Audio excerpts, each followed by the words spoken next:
Welcome, welcome everyone. Ding dong, the prince is dead. Well, he's not dead, he's still alive, but his reputation's taken a bit of a hit, given a expose by James O'Keefe. So that'll be our main story today, but I don't think there's a whole lot to say about it, so we've got a lot of other stories too. We'll go through them. He still had a reputation. No, not really. Not really. Yes, I was on time today. In fact, I still have about 13, 12 seconds until technically it's the time. So this is a big day of celebration for Cabal because I was actually on time for a stream for once. And I took JPEG's advice as well on scheduling the stream earlier. And I think that is a good idea on YouTube specifically because it'll get people more aware that it's happening. More people will be able to view. So hello to YouTube. Hello, Dave Rob on YouTube. I should pay more attention to the YouTube chat. I have a thing that's supposed to put it into Discord, but I need to fix it, I think. So yeah, I've also set the stream latency on YouTube down to ultra low latency. Can you guys let me know on YouTube, can you seek back and forth in the playback? Because if you can't, then ultra low latency might not be worth it, but if you can, it's definitely worth it because we can get basically real-time interaction on YouTube. Still not as real-time as on Discord. And if you want to interact more richly, you can head over to Discord where, for example, you can denounce topics like Deluzaloo. You only denounce them, you're not allowed to support them. So you can see, okay, good, they fixed that. You didn't used to be able to, that's why I wasn't using ultra low latency, it was just using low latency. Anyway, so today I have organized my topics a bit better. So we have all our short and light content first. Let's go through that as an intro to the stream while people crowd in. We may also have Aiden today. Apparently she's just finished her own stream. So we'll start here. Oh yes, Trump. So there's been a protest in the US, the No Kings protest, and I think, based anti-monarchism, I think generally the democratically elected leader of the US would agree, but I think that's the premise. They're trying to say that he is becoming a dictatorial, which is a stretch, but even if it is true, it is only in response to the dictatorial acts of Democrats, which were within the lines, but still far more anti-American. Trump says, a huge thank you to all the No Kings protesters yesterday, and not always within the lines either. He says, I was very concerned a king was trying to take my place, but thanks to your tireless efforts, I am still your president. Great job all. It's a fantastic response to the whole situation from Trump. The protests are very angry, but him doing this, if they get wind of it, we will take the wind out of their sails a bit. 1 second delay, says Spug. That's not bad. That's not bad. We do a little trolling. We do indeed do a little trolling. Indeed. Right. So next thing. Screenshots of Noxanor? Oh, yeah, I guess so. No Kings. Okay, it's Purse to the No Kings website. Here's a couple of chants they'll be yelling at their protests. For those listening at home, they've used the wrong your. Trump, you our kingdom must come down. Trump, you our kingdom must come down. Oh, I heard the voice of the people say, Trump, you our kingdom must come down, they say. Go system, damn it, Uzlu, how dare you be on time? Have you been so used to me being late that you've begun to oh, well, he's scheduled for 9. I'll show up at 9:30 and I'll catch the beginning. And then hatred, you our kingdom must come down. Racism, you our kingdom, etc., etc. Yeah, classic leftist concerns. They're concerned about hatred and not about why are people hated? Is it because of the rapes and the murders and the savagery? Racism, why is racism a thing? Is it because of it's true sometimes?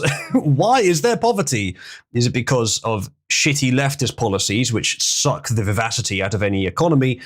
And greed. Actually, greed is often a good thing if it's channeled properly, which unfettered capitalism mostly does, with some big exceptions. Or just bigotry. That some dogs are smarter than others because of purely socioeconomic factors? Indeed. And there's another one here.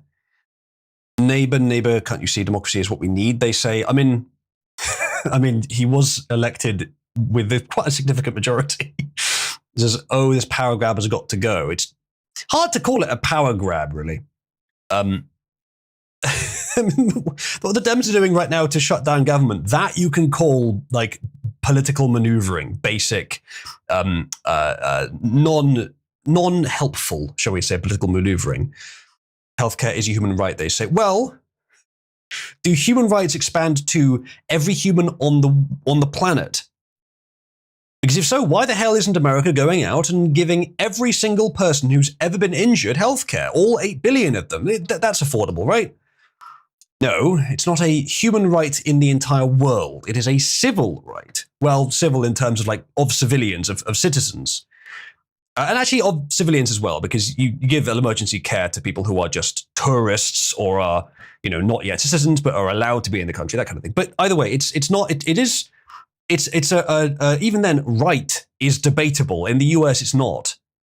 In most of Europe, it is, and there's definitely issues with that. But that amounts to slavery. As we all know, if you try and give a right of service to something, it doesn't make it more available. It just makes it more mandatory and more like slavery. So calling it human rights is a very bad idea.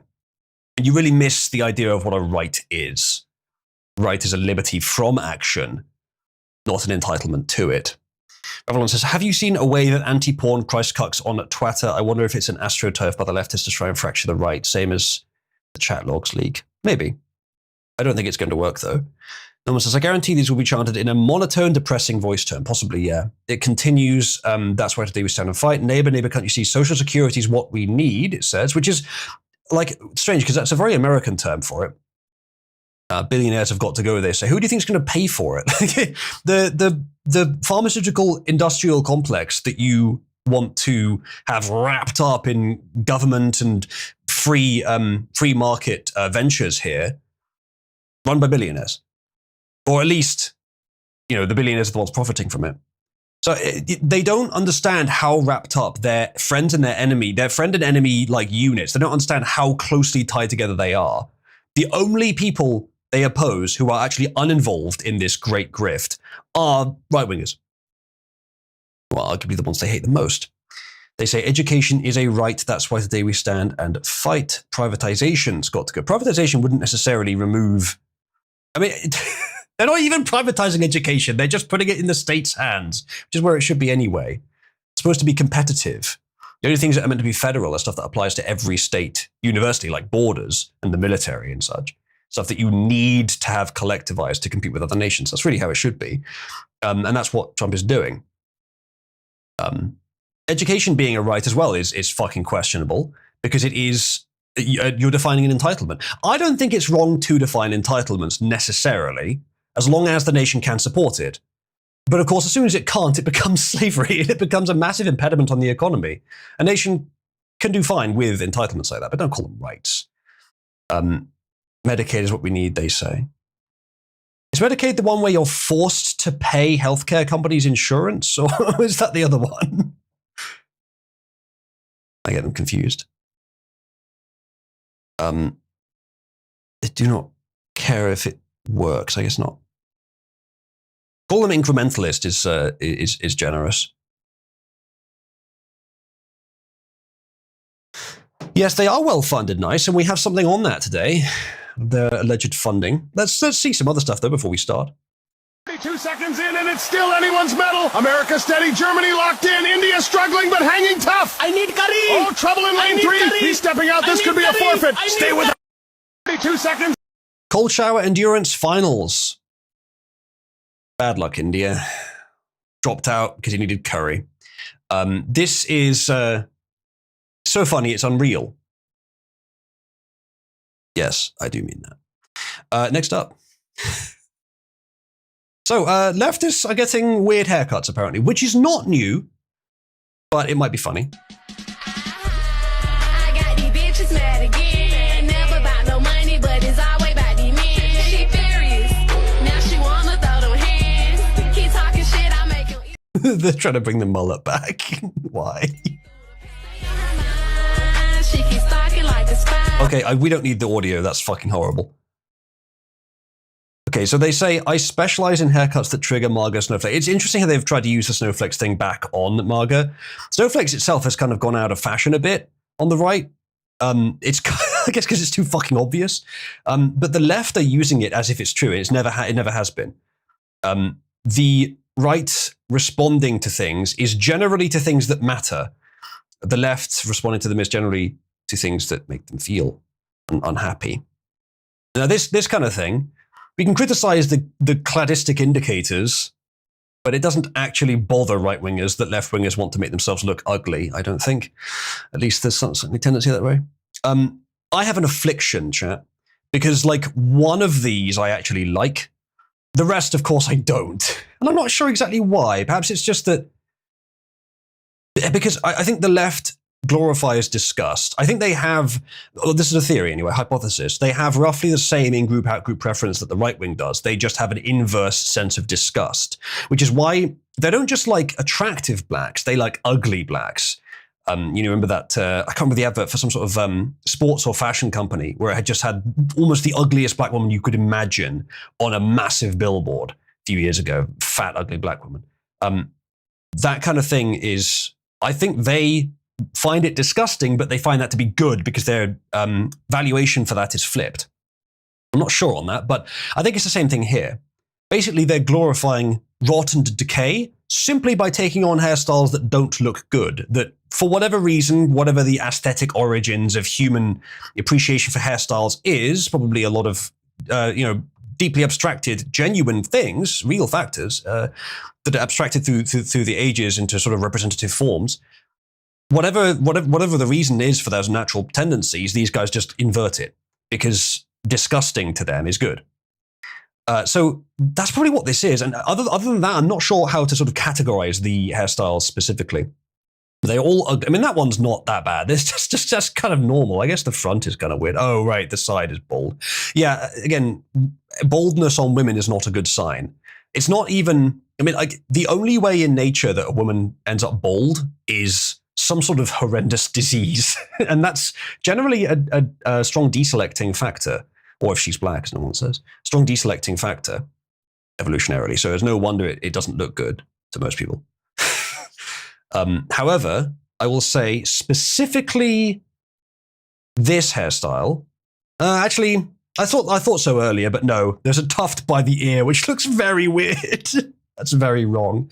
But the like on an attractive woman, the sort of side cut short hairstyle on women I kind of like, but actually I don't like this one. It's got a fucking tuft. Yeah, no, I'm rescinding my appreciation of this one. These are all disgusting. And again, I think it is just evolution defines some standard tastes. The left defies them, which is not always a bad thing. You do occasionally need in society to define norms in order to see if, well, are the norms still relevant? Do we still need them? And we are the experimental test subjects. All of us, we have to do the debate ourselves.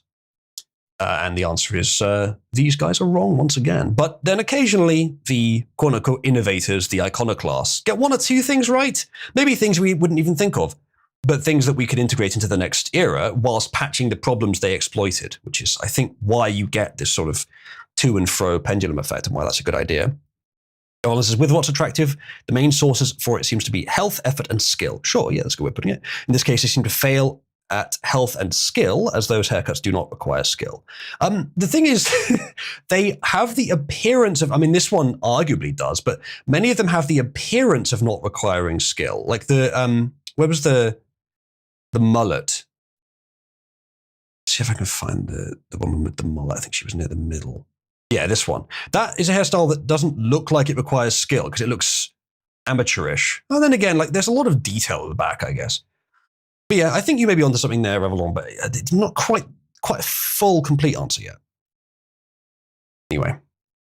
So yeah, good. Women do this sometimes. They're not doing it to actually annoy anyone else. They're doing it to make themselves feel better. And it's much like people on the right doing things that I don't necessarily agree are true or real, but they make their life work. So this is more for them than it is against us. Next thing.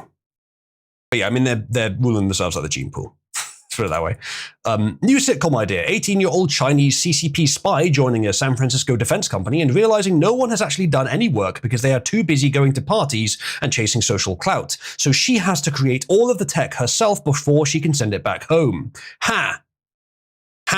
First it was the Soviets and now China being the main beneficiaries of Silicon Valley and all the California tech bros. Ha! Now it's a fucking cesspool of human misery, so you get nothing. Got 'em. Welcome in. Not rating. Jared Leto was the CEO. And Anne Hathaway. That is Anne Hathaway. Why did it? Why was that picture used for the hiring manager or whatever it was in that meme from before? I don't think Hathaway's actually done that. Either way, it doesn't matter. More stuff. Here we have Trump saying something funny. That Maduro offered everything in his country, all the natural resources. He even recorded a message to you in English recently, offering mediation. What should we do in order to stop that? He has offered everything. He's offered everything. You're right. You know why? Because he doesn't want to fuck around with the United States. Thank you, everybody. Thank you. Thank you. Thank Very nice. It's not the first time Trump has sworn in front of the press. He did say they don't know what the fuck they're doing, referring to Israel and Iran. This one is about Maduro. Apparently, Maduro has offered all natural resources to the US and has made a personal recorded message in English, probably veiled, asking Trump to stop blowing up the ships. Because I don't know for sure, but I'm guessing that a large portion of Venezuela's income is, shall we say, aligned with malign forces, the exact same kind that Trump has been bombing. And if indeed Venezuela's ability to oppress their citizens is as a result of allying with narco smugglers on a state level, then Trump blowing them up is a fucking brilliant idea. It solves many problems because it's basically an excuse to destroy communist dictatorship property, completely valid by the fact that they're international terrorists and the communist dictators don't want to admit to being aligned with them. Now, that may be the case. I'm not sure if that's it. There's probably more detail in the Maduro case. Maybe we'll look into it today. Thank you, Bike. It's not my birthday. It's not my birthday. It is Happy Oozlu on Time Day, because today I started on time, which is rare enough, according to chat, that it was worth commemorating. Yeah. People must have whiplash. Trump is a fascist, Trump is a monarch. Yeah. Aiden, you missed the discussion about kings. Kong Feet, are you in Cabal already? If you're not, click the link in the description. There's much more that you have not yet seen. Next up. I think AOC and Bernie Sanders are having an affair. Like, people know this. Everyone knows.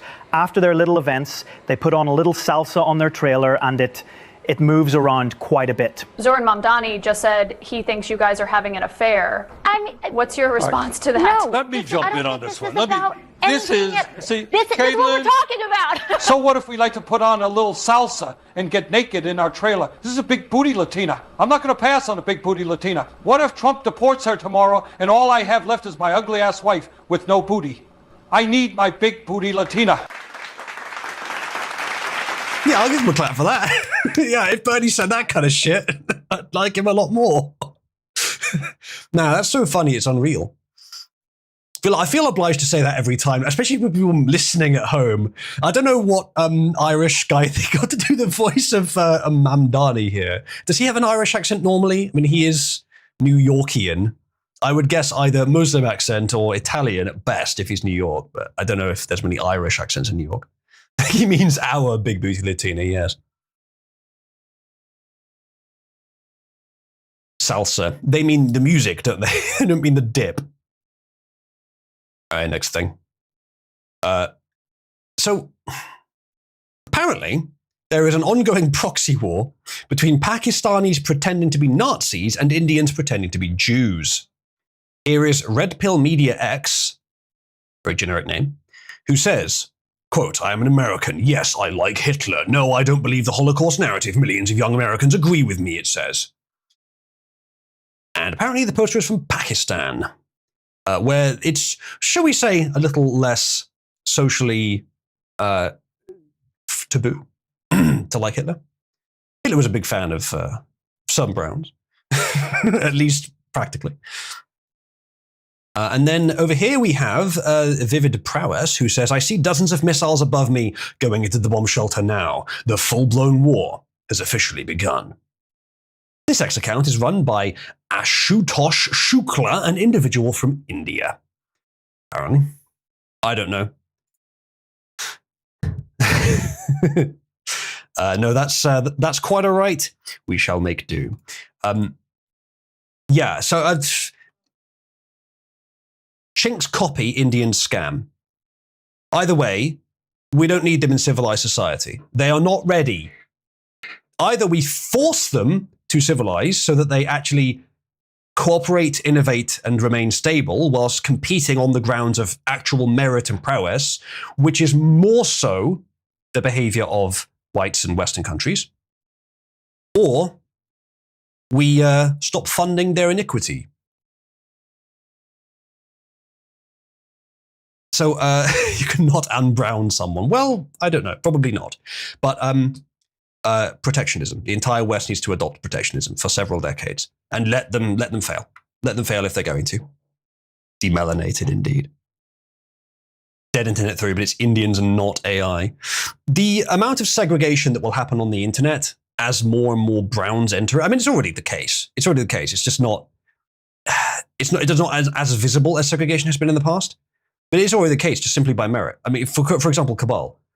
What kind of Indian who actually joins the Voice is going to be able to persuade us that he's worthy of anything more than level 1 at most? With the exception of maybe some of the very best of India, but I don't know, with some Indians in here. And frankly, anyone in Cabal who doesn't talk in Voice could be an Indian. Chat, go ahead and ping someone. And just accuse them of being an Indian. Anyone who's active in Cabal but doesn't talk in Voice, just ping them and say that they're an Indian. Ban all text fags, says no one. You have to come in Voice to verify that you're not an Indian. Post skin. Puts on white glove. Pug is not an Indian. He is of a higher species with a lower IQ, namely pugs. Di has been accused of being an Indian. Well, she has been in Voice, just not recently.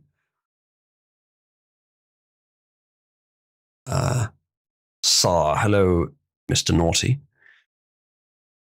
Sar shows skin and curse Vishnu. Yeah, no, Sick Puppy we know is brown. Looks like the YouTube delay is at about 2 seconds, which is nice. Aiden, I don't know if you knew this. But on YouTube, the ultra low latency setting now does allow seeking through the video once it's live. It didn't used to. I've discovered this today, so I shall do ultra low latency from now on, which should mean that it's more compatible to interact with the YouTube audience. So YouTube audience, I now have the YouTube chat open, so I should be able to see it during the stream. That'll do. Right. If you're on YouTube, I have decided recently that I deserve a bigger audience than I have currently. So I should like you, if at all possible, to like the stream and share it with people if you would be so kind. That would be greatly appreciated.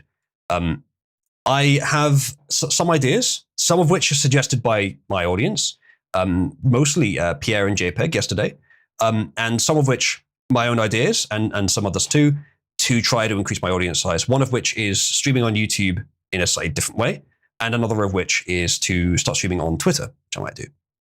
I'm also going to be today doing another streamlet for our main topic, which will not go on Risky Wizard, it will go on the Daily Wizard, a channel I will link later and publish the video on it later.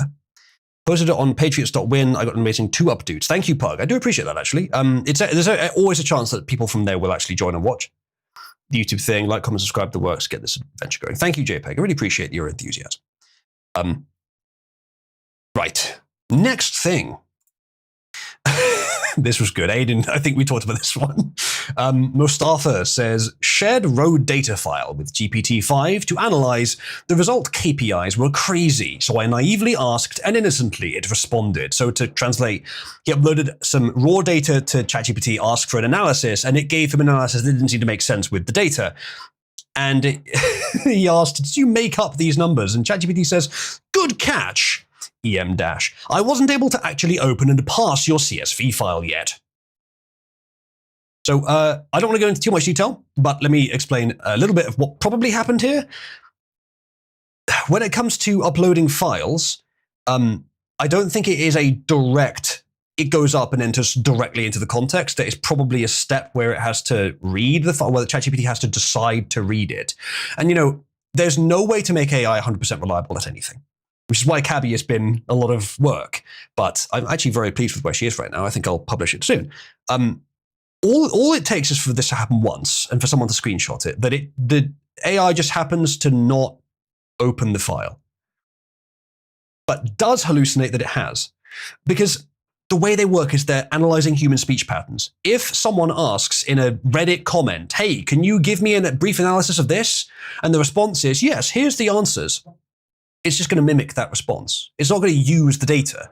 I mean, ChatGPT is big enough, and this is something else I explained, it can borrow the logic of what's been patterned in the text. All AI can do that. But if they're big enough and if they're well trained enough, they can actually start to form internal circuitry in the spare neurons that does abstract logic. That's my hypothesis. I don't know that for sure, but I strongly suspect that.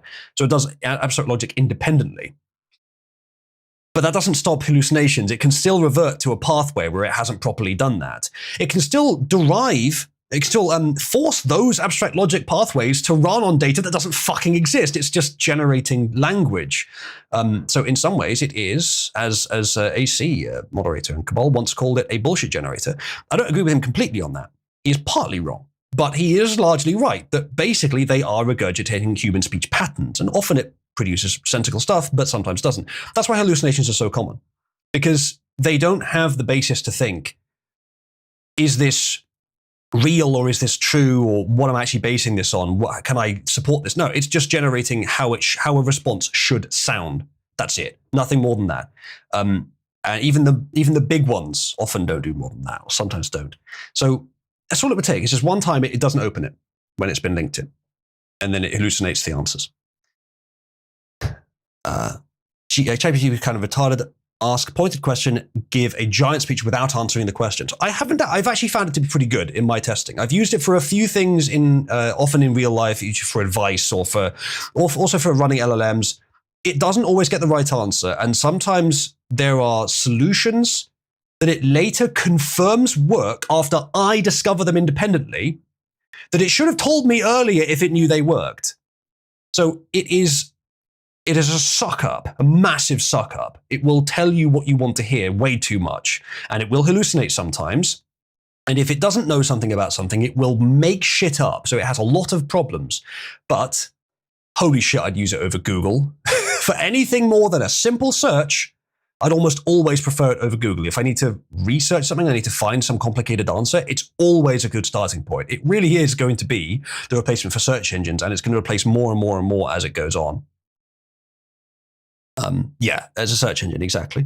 It's good at compiling information it already knows about. Right. Next thing. Let's see if we can get the video to load on this. Yeah, so this is apparently in China. Triple can maybe confirm this. What you're seeing is not fresh water running over a mouse mat or something. That's tap water, which is black. I don't know what the context is, but it looks like it's China, given the text on the products. Honey, we've struck oil!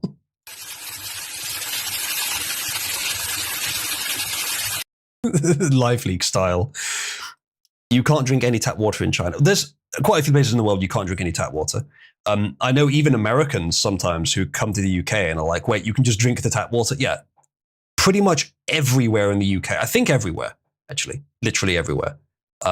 Unless the tap is explicitly not drinkable. There's probably some taps that are, but that's the exception. In a kitchen, even in a bathroom, what comes out the tap is drinkable. Safe. Even filtered in some cases. All the water here is irradiated. Now, that's the idea. I don't know for sure if that's always true. Of course, there's going to be exceptions. There's going to be shortcomings and fuck-ups. But this I have not seen. There's other ones as well where you're going to be careful. If your water from your tap smells funny, don't drink it. Because I've seen examples where people have run the tap and then lit it on fire because it's full of fucking petrol. Like, not in the UK, I don't think, but that can happen. So be careful of that kind of thing. But This, I imagine, is it's black. It's not brown. So I don't think it's like a sewage pipe thing. It's either some particular kind of dark dirt or it's oil. I don't know how crude oil got into the taps. I mean, it's something else like that. Either way, they say a lot of rural areas in China have this problem where the water is clearly not clean and contaminated. I can't even imagine living in a place like this. And then the response here is easily fixable by slapping some LEDs to the sink. Yes. This is but a small window on the problems of China. I have had interesting conversations and disagreements with people who say that China is in a much better position than we generally think. I don't believe they are.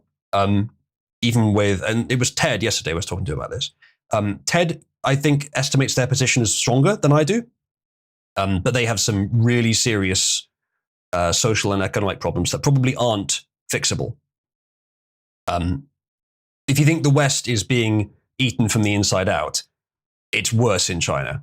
I mean, the principles in the West that found our societies have been under attack for years, but people remember them well enough that they are now starting to make a resurgence, albeit imperfect as it is. It's still, people are well aware of them, and I don't think they're going to be lost now anywhere near as much as they would have been otherwise. In China, they never had those principles. It's a completely command economy, but the people are more amicable to that.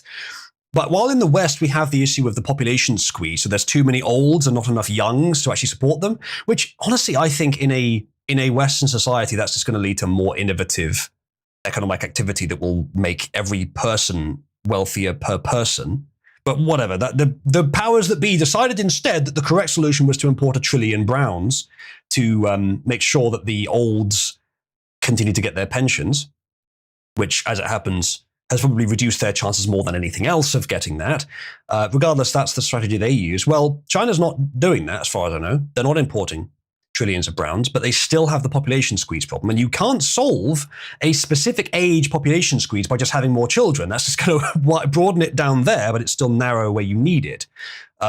So they're going to have that problem. Now, the West, ironically, through illegal immigrants, might weather that just long enough that it's not a problem. But if we get rid of them, and I think we should, by the way, I don't think it's worth it, but if we get rid of them, if we deport all, we are still going to have to deal with that population squeeze problem. Now, I think it will probably solve itself by one means or another.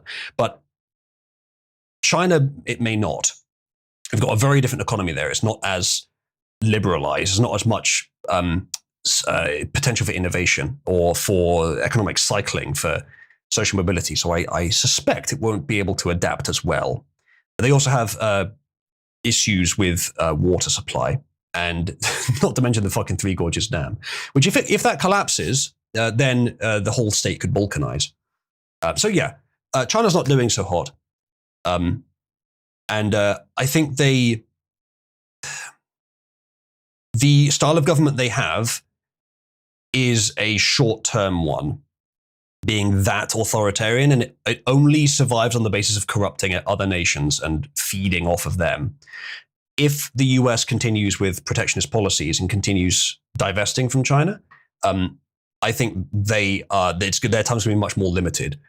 And the only opportunity they have to, any nation like that will eventually need to expand to stop its bubble from bursting militarily.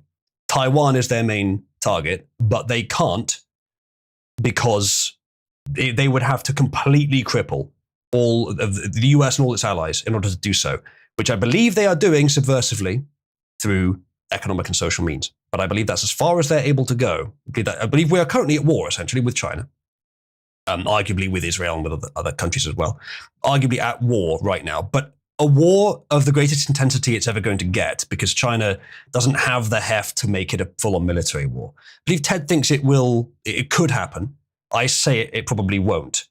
What Ted and I do agree on is that the India-Pakistan situation is the most likely place in the world to turn nuclear, which would be interesting. China balkanizing would be a great thing, says JPEG. It has happened in their history before. I wouldn't be surprised.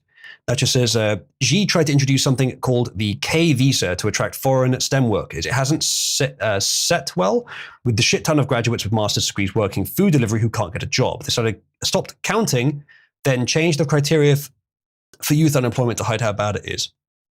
everything that our governments do, which are corrupt and evil and protecting their own power, is 10 times worse, up to 10 times worse in China, possibly more. Their entire economy is based on complete lies. On everyone is sort of funneled into one path, and that path is a colossal bubble, biggest in history, most likely, economically. So it's the tenuousness cannot be understated, and if it bursts, then the balance of power in the world changes. I'm glad that through the relative complacency of the West, some enemies have arisen so that we actually have to fight and become worthwhile. But I think that fight is inevitably going to go our way. Don't rest on your laurels, but this is not going to be the end of the West, I don't think. There would have to be some massive catastrophe for that to change. Aren't they mostly ethically homogenous? Do you think they would still balkanize based on ideology, says Toast? Maybe. Balkanization is not always based on ethnicity. China has balkanized before. I don't think that was ethnicity.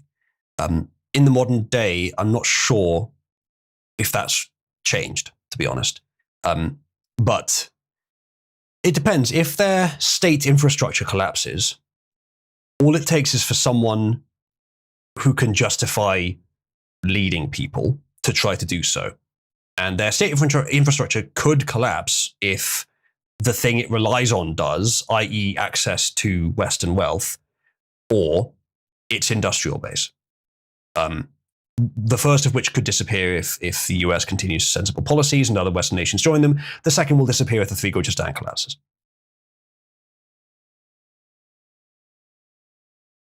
Yeah, as Archer says, you can't trust anything that comes out of China, especially data. I think if you're analyzing China based on their data, it's going to look a lot better than it really is, which is why the analysis should be done on data collected by foreigners. But even then, there's a lot of problems because China will have made efforts to make sure the data that's collected is only what they want people to see. See what's next. A study shows that the quality of the school has no influence on the intelligence of children from immigrant backgrounds. Their cognitive abilities remain at the same level of their country of origin, not only in the first generation, but also in the second and even later. This is a study. Why do the results of immigrant students depend so much on their country of origin and so little on their country of destination? I mentioned this before the stream, and my commentary was essentially, why is it that no matter which internet argument, no matter which culture war I am involved in, I am still either way arguing that yes, evolution is real. Yes, even there where you don't want it to be real, it's still real. Yes, it applies to humans. Yes, it applies to races, as far as that is an approximately but usefully defined term. And yes, it is relatively immutable. Eventually, it can be muted, and there are some exceptions, but usually it is immutable, at least for an individual. Quote unquote, country of origin. Yeah, if you take a Jap, put him in Somalia for a week, give him citizenship, and then import him to the US, he will do better than Somalis. It's not country of origin. Sorry to say, as much as it's a lens I prefer not to overuse, it is genetic. Because evolution is real. There you go. If your evolution is real, explain where's Y11. Hey, look, as I've said, evolution deigns to put before us opportunities for deselection. Bad people. They're there to help us for one thing, to decide what not to do, as negative examples, but also that anyone that falls for it should be deselected, because it's just not an efficacious strategy. Operating by a series of lies designed to bolster the ego of one useless man is not efficacious for those joining with it. A more truthful approach, at least in the modern day, and a more practical approach is generally better. So is a deselection process. Those that follow it are not as worthy of breeding. Those that don't are more likely to be. Well done, chat. You've backed the right horse. So, next up, almost done with our intro. Flu season cases in the USA. This is old news, but it's pretty really good indication of what actually happened, isn't it? I'm not sure if this is accurate, actually, but it was a lot lower in that particular year. Never forget that the COVID wave may have only lasted about 1 year, and after that, it was all just flu misdiagnosed. The most simple test was not much better than chance, and the more complex and invasive test could not distinguish between different kinds of coronavirus, which included COVID and the flu, the common flu, influenza, Spanish flu. Thus, every flu case was diagnosed as COVID, even though COVID at the time was likely much weaker, as it is now. It's weaker than the common cold. If you get COVID, you might just notice a bit of dryness of the throat and some dry coughing, but not even that many symptoms. COVID's kind of pathetic. It was only dangerous at first because it was novel, and that's how viruses evolve. So yeah, that's probably what happened. Around that same time when you were, and I was as well, there's one time where I had to actually go somewhere, when you were locked out of places because of COVID. Remember this, it was flu, and flu is worse than COVID, and probably more, or at least as infectious, and is still true, is still going, still kills loads of old people, but it's become ambient. It kills loads of old people, but it's become ambient, so we just don't do anything about it. COVID killed, at the time, probably, we don't know for sure, we'll never know, probably less old people than the flu, and yet we shut down society because of it. I know you all know this, but it was not, in fact, a sensible response. Now, there's, other things that you can expect could have been the justification for all the government response to it, most of which are, bad things, attempts for the interest of a small group. But there are some ways of interpreting it which may have been for the interest of our own nations. I heard one yesterday. I mentioned this for that reason. I was talking to Ted yesterday. He mentioned the idea that the West may have used COVID as an excuse to manipulate its own currency to extract wealth from the rest of the world in order to pay for COVID. It's interesting. I prefer the idea of forcing China by one means or another to repay for the damages caused by their shitty handling of COVID. I believe someone found that the total international damages were 18 trillion, or was it 1.8 trillion? I can't remember, some stupidly high number like that. I think, yeah, let's have them owe that. Let's have them owe that by force. No one has sent China the bill, indeed. The world, Pug says the world was, I don't know what you've written there. The world was shut down to stop Trump, he may be saying. The timing is coincidental. It could have been an attack on Trump, yes. There's certainly an effect that they appreciated. I can pay back like a fourth of the national debt. It sure could, if China had that kind of money. Yeah, I think I actually did have COVID right at the beginning, before anyone was even talking about it. Because I think it was late 2019. I got probably the worst illness I've ever had in my life. I was never in danger of dying, but it was just really bad flu symptoms, nausea, pain, and lack of energy. I was bedridden pretty much 24/7, and I completely lost my sense of taste. Shut up, chat. I have brilliant taste. Fairy Tail's the best anime by far. Completely lost my sense of taste, and it was like a week or two before I could have any solid food. It's crazy. I ended up going to the shop and being like, holy shit, what is the plainest thing that I can buy here?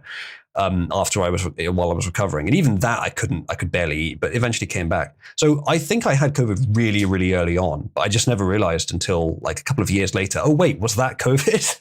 It was around the same time. But yeah, I had it at the time that it was at its worst, probably. So I gained immunity right at the beginning with absolutely no need to bother with any of the precautions after that point. I still did bother though. For a while, I think there was a period of time where it was sensible to be concerned about COVID, but that ended after a few months. Interestingly, the generally Republican response to COVID was right at the beginning to be very cautious, to take precautions, and then gradually to peter off in those precautions around 6 months later. The Democrat timeline was, oh no, it's fine. Rub your face in a Chinaman. Yeah, go on, cough on me, Mr. Ching Lang. Go on, cough on me. That was their strategy at the beginning, which is what you'd do if you wanted the virus to spread. And then after that, when the virus was no longer a threat, That's when they started taking massive precautions, i.e. locking down society or pushing for it. Exactly the pattern that you would use if you wanted maximum viral spread and then maximum authoritarian response. So yeah, as it happens, the Democrat strategy lines up exactly with pure fucking evil, and the Republican one is quite reasonable. So generally speaking, myself and others took the Republican strategy of being cautious at the beginning and then dropping off when it was no longer an issue. Yeah, indeed. Quattro says, sending Xi the bill for it would almost instantly implode China's economy, whether they paid up or not. Well, it would be, if they just sent the bill on its own and China said no, they wouldn't. But if Western countries, even just the US, but if Western countries started taking means to prevent business with China, to attempt to recoup the losses or as punishment, as sanctions, then yeah, that would tank China's economy. If the West imposed the same sanctions on China that they have on Russia, but then actually seriously stopped using their slave labor and started protectionism against them, I don't think China would survive very long. The government anyway. And the thing is, the idea of but companies need the cheap slave labor to keep our economy going. No, they need the cheap slave labor to keep their companies going. The economies of our country would be absolutely fine if we paid our own people a living wage, because then they'd have more to spend. The problem is it gives our own people more power than our governments and, well, the corrupt part of our governments and corporations want them to have. Remember, corrupt leaders love the foreigner and hate their own people. Our economies would be fine with more protectionism. We'd have to adjust to it, but they'd be fine, I believe. Anyway, next thing, last meme for today. Quote, women had never had political power in recorded history. And then it's the plain armor selection bias meme, or whatever the bias is called. I love the idea here, and it took me a moment to get what this means exactly, but I love the idea that women as leaders are such a bad idea that history recording is no longer possible while they're in charge. I think that's very funny, but it's a bit extreme. But you go back far enough, and maybe there's some truth to that specifically. But women who are worthy as leaders are much rarer. But they have existed, I think. There have been some. Nacho says, no women in positions of power. Taking a view of it's so much more likely that women who get to power will be unworthy of it than worthy of it, that just no women at all. Taking that position, statistically, I can see the advantage. I can see a country doing better on that basis. But there have been some good female leaders, so just the statement outright, it's some. Aiden's given an example, Catherine the Great. I don't know about that, but okay. Ice says, history shows women being far more warmongering. Yes. I assume that's because of the low testosterone. Quarter says, have you considered that GDP line go up means world more gooder? Yeah, I think we need to stop relying on GDP as a metric. Cheeto says, my guarantee it, says Aiden. Yeah, quite possibly. Nacho says they should be held to a higher standard to prove themselves. Possibly. Go says, petition to remove level 3 and to thus kill all female Kabbalites here. Well, the one that you responded to, Nachos, doesn't even have level 2 yet. There's been quite a lot of female gatekeeping. I think more than is necessary, to be honest. But then again, Nachos, would you rather be gatekept for being a female so long as it means other women are gatekept just as hard, or would you rather have level 2? Because I think you'll go for the first option there, I think. Dead M says, just so that you were live, back to the beginning. You're welcome. Welcome. Hello to you from like half an hour ago. So yes, let's see how that's going. Okay, that's good.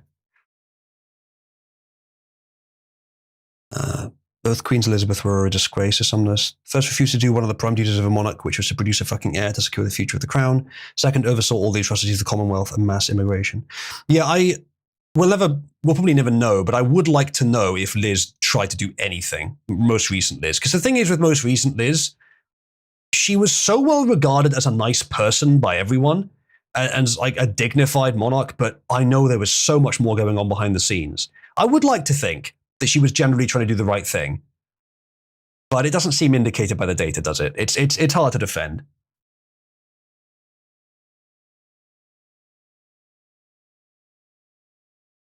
So, yeah, Victoria is generally regarded as a very good female leader. So there you go. There's one example in our history. Everything that Liz 2 was on record doing regarding Rhodesia shows she was an evil bitch. I don't know much about the Rhodesia situation, not something I've ever really looked into. Ralph Fellow says tax dodger. About who? Incidentally, if you're talking about the royal family there, the way that they're funded is a way I think is actually quite good. They are funded purely by the profits from a combined fund that the nation invests in. They get 15% of the profits from that. That's the only thing the taxpayer funds them with. I think that's if you're going to have a royal family, that is an extremely equitable way of doing it. Extremely fair and acceptable way of doing it.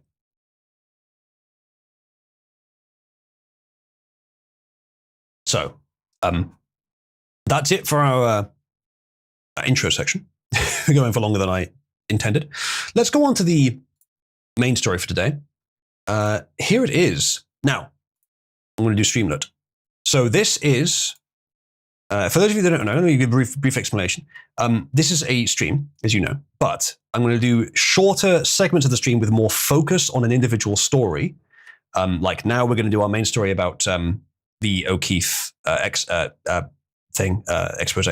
I'll try and keep them to under an hour. And we're going to focus on that, and that's going to appear on a different channel to try to push shorter, more focused content rather than just the full streams. So for this period, I may server deafen Apprentice so that I can't hear heckling, so that I can just focus on the story itself. I will respond less to chat, and I will also do the following.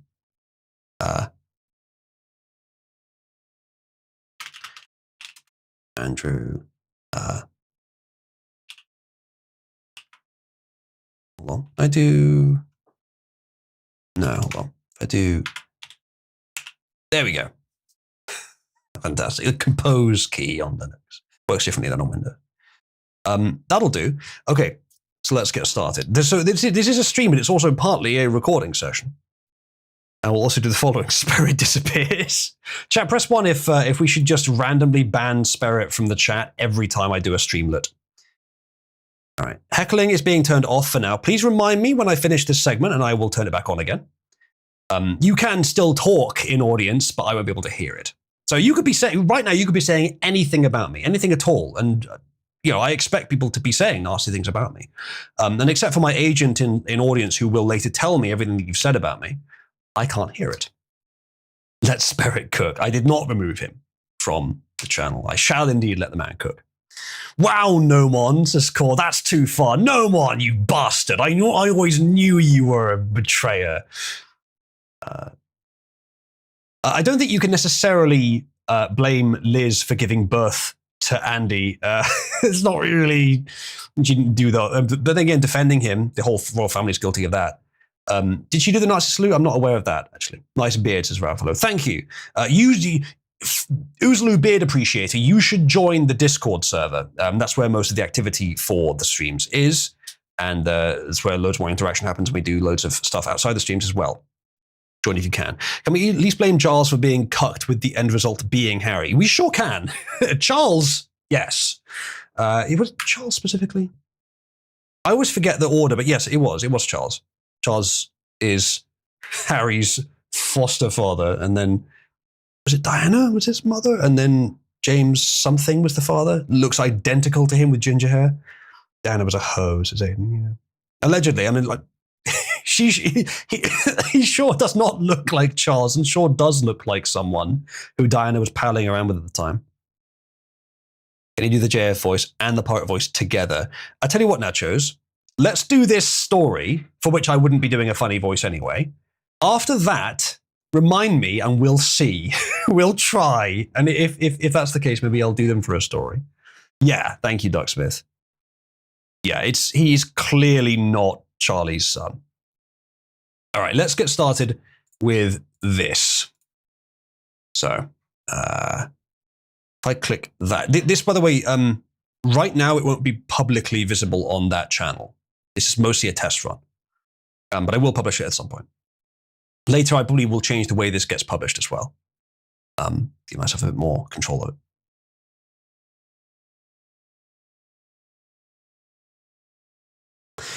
There's been a James O'Keefe release, which are often excellent, about Prince Andrew. And it has turned what used to be a strong suspicion we were pretty sure about, that Andrew was involved in the various criminal dealings of Epstein, involving potentially child rape, into seemingly confirmed. But let's look at the details. O'Keefe Media Accountability. Prince Andrew strips himself of royal family titles after O'Keefe Media Group expose on Prince Andrew advisor John Bryan. Bryan is quoted as saying, quote, he, Prince Andrew, was fucking underage girls. This marks the first response from the Royal Palace and Prince Andrew since our investigative report. Huge progress from our undercover journalism and the pressure citizen journalists put on the British royal family. Yes, rather a disgrace for our nation, I agree. But hey, at least there has been some sort of response, some sort of accountability, though not enough, because this is chaff.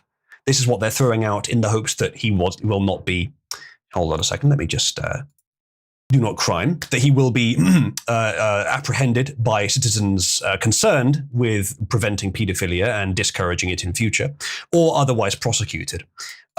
So it says, quote, in discussion with the king, says Prince Andrew, and my immediate and wider family, we have concluded the continued accusations about me distract from the work of His Majesty and the royal family. I have decided, as I always have, to put my duty to the family and country first. I stand by my decision 5 years ago to stand back from public life. Just run the fuck away. He says, with His Majesty's agreement, we feel I must now go a step further. I will therefore no longer use my title or the honours which have been conferred upon me. As I have said previously, I vigorously deny the accusations against me. That, mate, is not enough for what you are alleged to have done. If it's true, then you should be in prison for a long time. Strictly embargoed until 7 p.m. yesterday, this was. Or, yes, 7 p.m. yesterday. So that's when we heard about it, roughly.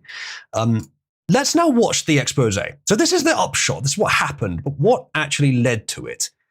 So here is the video, with the thumbnail for today there as well, from James O'Keefe. And thank you again to O'Keefe Media Group, who do very good work. Prince Andrew, he was in the Navy. He was 250 days at sea. He never saw his kid. I was really pissed because he lied to me about Epstein. And then I did a big thing in the Daily Mail saying that I believed Andrew. And then I found out he was lying. I was so pissed. No, he was f***ing underage girls. That's not cool. John Bryan. Yeah, it's not cool. That's one fucking way to put it. Chat, press 1 if you think screwing underage girls is not cool. Anyway. Bryan has been a close confidant to the British royal family for a long time. He worked for Queen Elizabeth II, was, quote, best friends with Princess Diana, and had a long-term intimate relationship with the Duchess of York, Sarah Ferguson. According to Bryan, he practically raised Sarah Ferguson's children, the princesses Beatrice and Eugene. And Bryan said that he maintained a friendship with Ferguson's husband, the Duke of York, Prince Andrew. Tell me like your story. So my story, you want to know my story? What? Like I've been so famous at times when I was on the front page of every newspaper. Man. Guys, if you have a big ego and you like to toot your own horn, and you then get really famous, you gotta be a little more careful than this if a nice girl is asking for your secrets. It's still remarkable to me how this happens, but the thing is, O'Keefe Media Group, all their citizen journalists, they might fail 99% of their attempts to extract a story from some idiot loudmouth, but they only have to succeed once out of 100, or even less, to get something usable, and this time they hit gold. Because I was working with the Queen of England. Okay. You know, she's Queen Elizabeth. I was working with all the families, Princess Diana, one of my best friends. And I met the Duchess of York. Okay. Oh, yeah, Duchess, I wouldn't recommend it. Prince Andrew's wife. They were separated. And then Sarah and I sort of fell in love. And we lived together for like 7 years, 6 or 7 years. And my house knew them. And I raised their 2 little children. They're so cute. Beatrice and usually. Those were my children. Those were my kids. She must be pretty good looking for him to be, I mean, obviously he's sloshed, but she must be pretty good looking for him to just leak all of this. I mean, what he's saying right now isn't actually that important, but we're going to get onto the juicier stuff later. But holy shit, his mouth is quite open today.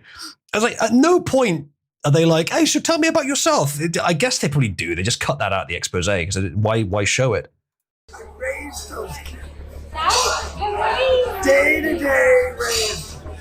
I was father to those kids. Prince Andrew's connection to Jeffrey Epstein emerged in 2010, when photos showed them walking together. Man, chat, wouldn't you agree monarchies are just such a problem? Royal families, I mean, who would ever want one to be in charge? Aiden in chat right now.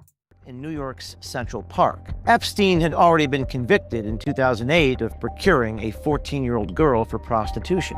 In 2014, a woman named Virginia Giuffre alleged in a Florida court filing that Jeffrey Epstein paid her to have sex with Prince Andrew when she was 17.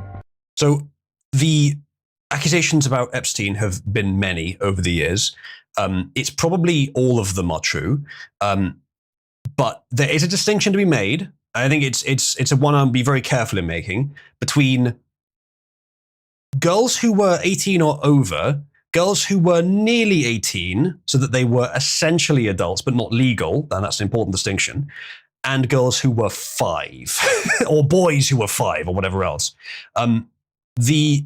What we have seen publicly, what's been shown in pictures and stuff, what's been visible, has actually been mostly of the second category. First category, I'm sure, happened as well, but second category would be the actual illegal stuff, where under 18, but still mostly adult girls, like the one in that picture, were paid to have sex with powerful men, and then that becomes blackmail material.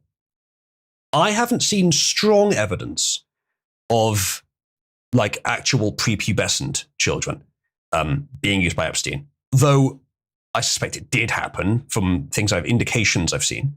But did Prince Andrew, was he involved with that specifically? Because the statement by this drunk moron here in the bar is kids, which can mean either. The thing is that, oh, well, why should we believe him? Well, this is why you should believe him. Oh, the accusations are distracting the rest of the royal family. Yeah, you were told to write this because it's true. Because you did fuck kids, whether they were prepubescent or post-prepubescent. Either way, it doesn't look good, does it? And I imagine the king was like, okay, we've given you enough chances. I'm sorry, this is coming out too far. Not, by the way, because he fucked kids, but because it's been found out. And again, there's some amelioration there, because if you get rid of him too quickly, it looks way worse for you when you might not need to look bad.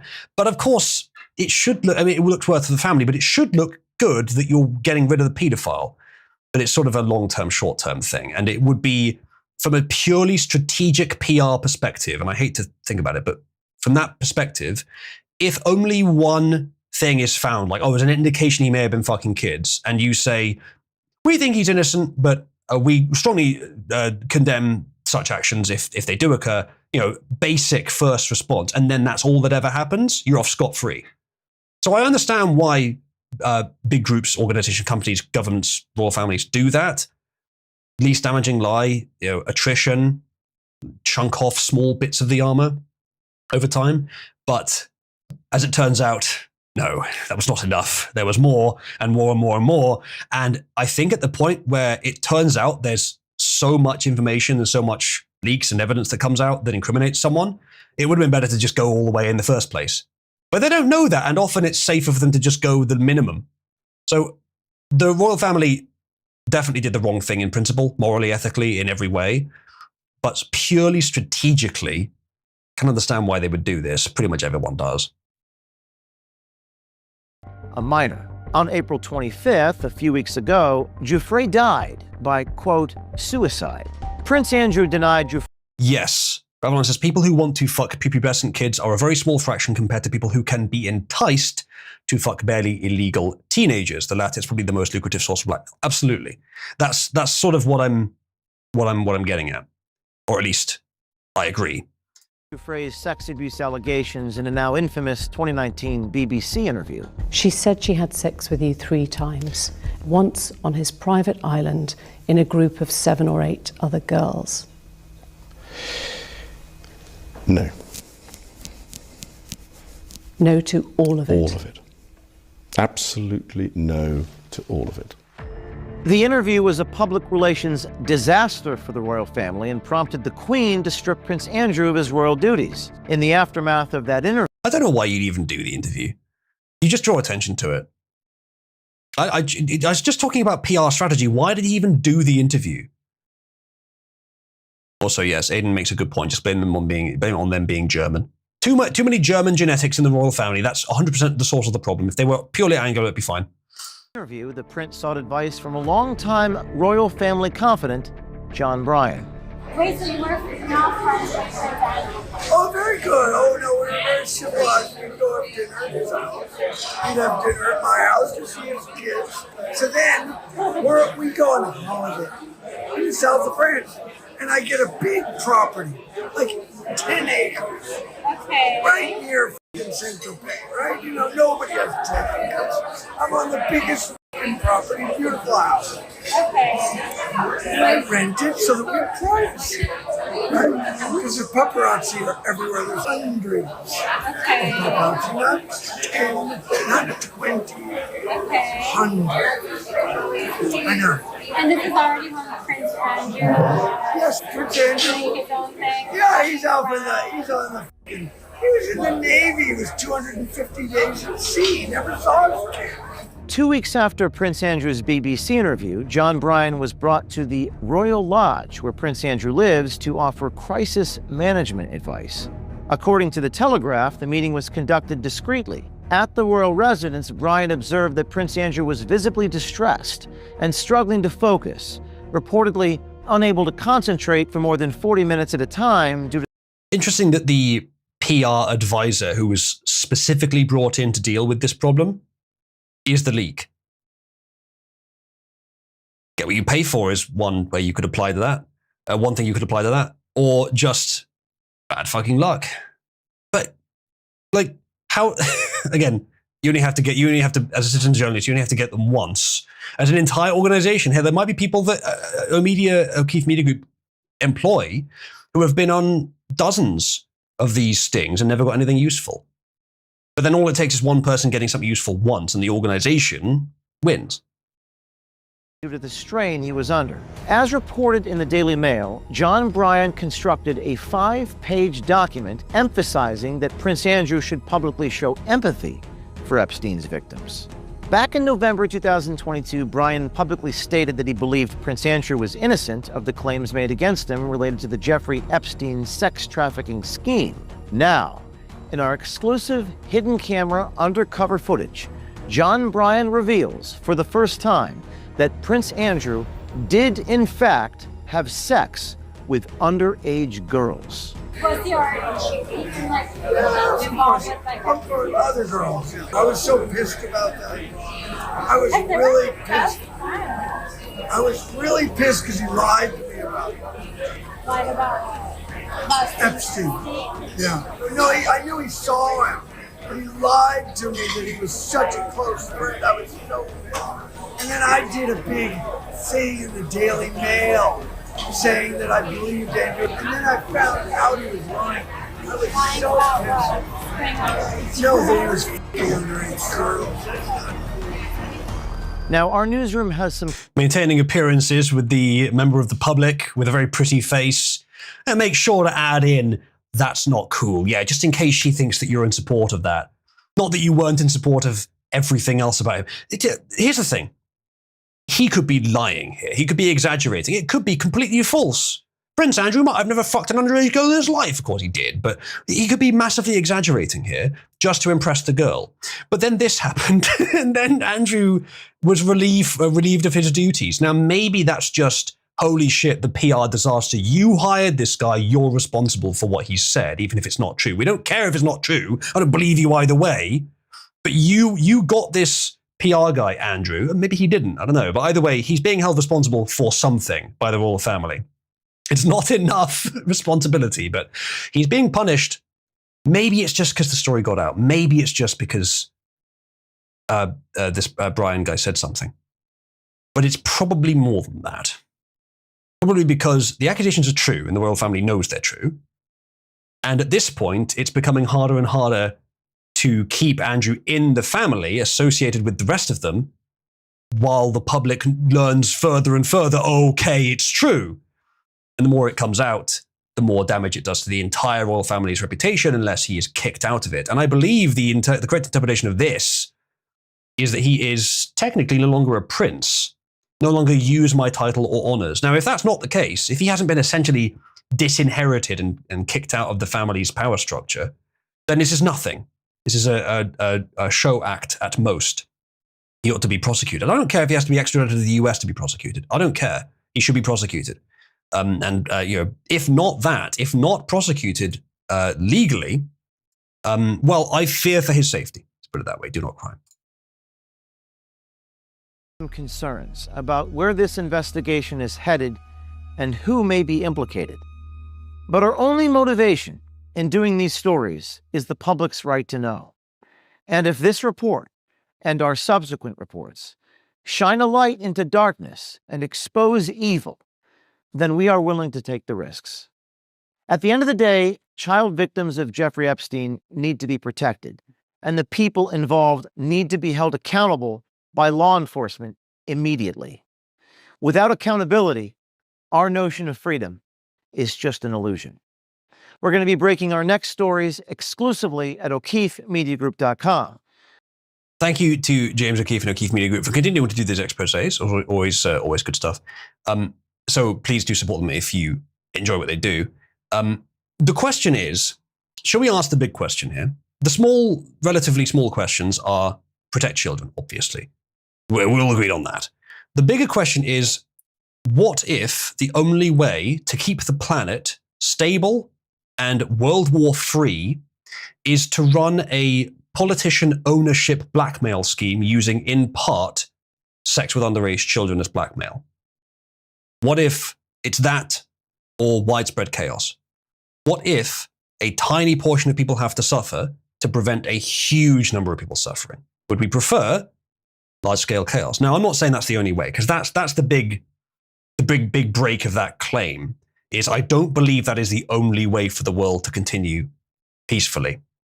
But it's not as simple as every nation will just work on its own stuff. We can do science and we can do social stuff. We can just proceed on our own. We won't need to mess with each other. There won't need to be any espionage. We don't need any soft power. No, unfortunately, all of this stuff happens and is necessary to compete in. You kind of have to do the stuff that the public doesn't know about in order to survive as a modern nation, especially to remain as a world hegemon. Everyone's cheating everyone else at all times, because on the scale of international conflicts, there's no ref. There's no one to enforce any rules. It's just whatever anyone can get away with. Really, it's only by a product of attrition of strategies over the evolutionary history that we have a generally peaceful world where we're not constantly in physical conflict, rather than one where it's pure chaos. The structure of nations work, especially when they're run properly, i.e. with borders.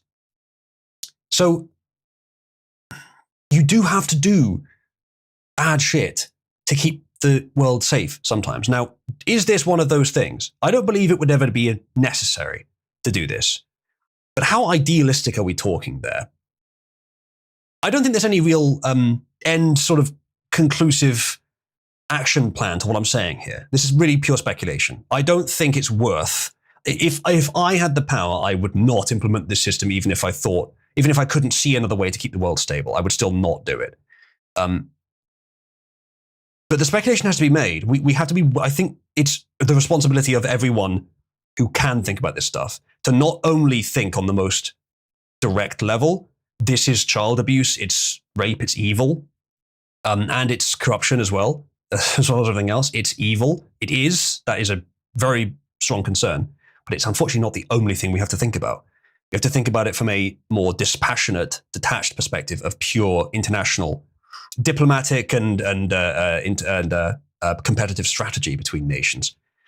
There's been leaks recently indicating that, and this was a strong suspicion among many. It was never confirmed either way, but Epstein was not just run by Mossad. He was run in concert by Mossad and the CIA. Now, this actually makes more sense to me because I don't believe that Israel is a sort of all-powerful force. They have way more power than they should, but US deep state is not purely the pawn of Israel. It does its own shit.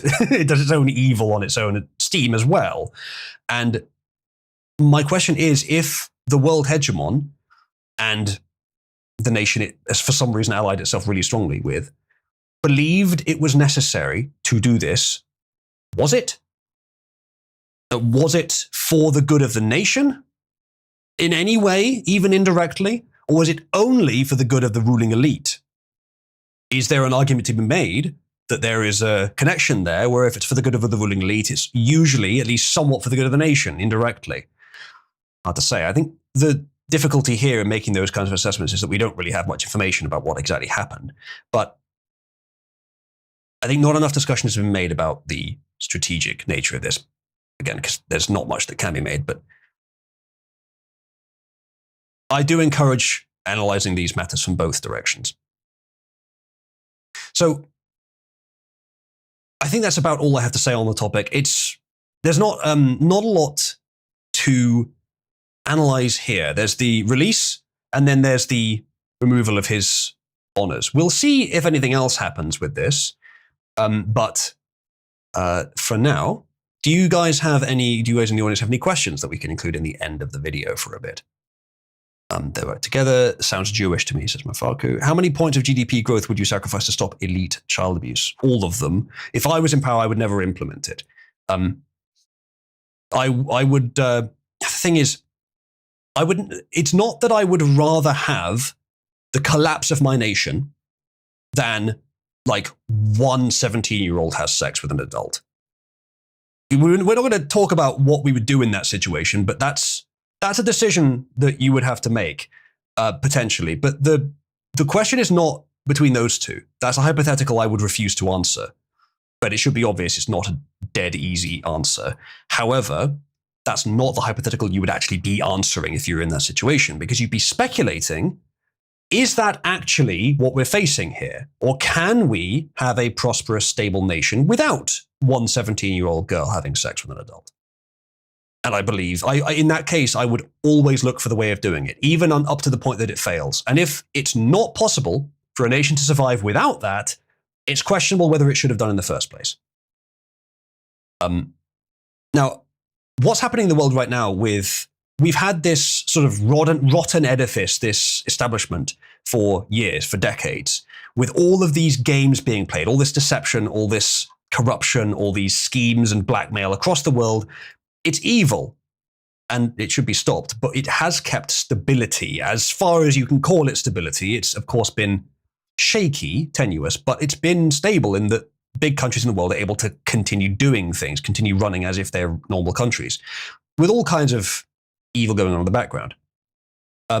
It's whenever you get complexity like this, where it gets more and more and more detailed, more complex, more conniving behind the scenes, more schemes, more parties involved, more power plays, the complexity grows to the point that in that complexity, the interests of the nation can be lost, and individuals make profit in one way or another for themselves at the expense of the nation or at whoever's expense. And of course, that grows in natural concert with all these schemes. A system that gets more complex is going to be more corrupt, and that means a system with more inefficiency, because corruption can be thought of as an efficiency. It's non-meritocratic assignment of resources. It's a very simple way of putting it in terms of efficiency. And so at some point, and I think that this is the point, you need to consolidate and simplify, especially because this strategy that has been our basis for stability for decades, though, as I said, a tenuous and unpleasant stability, is becoming less and less tenable.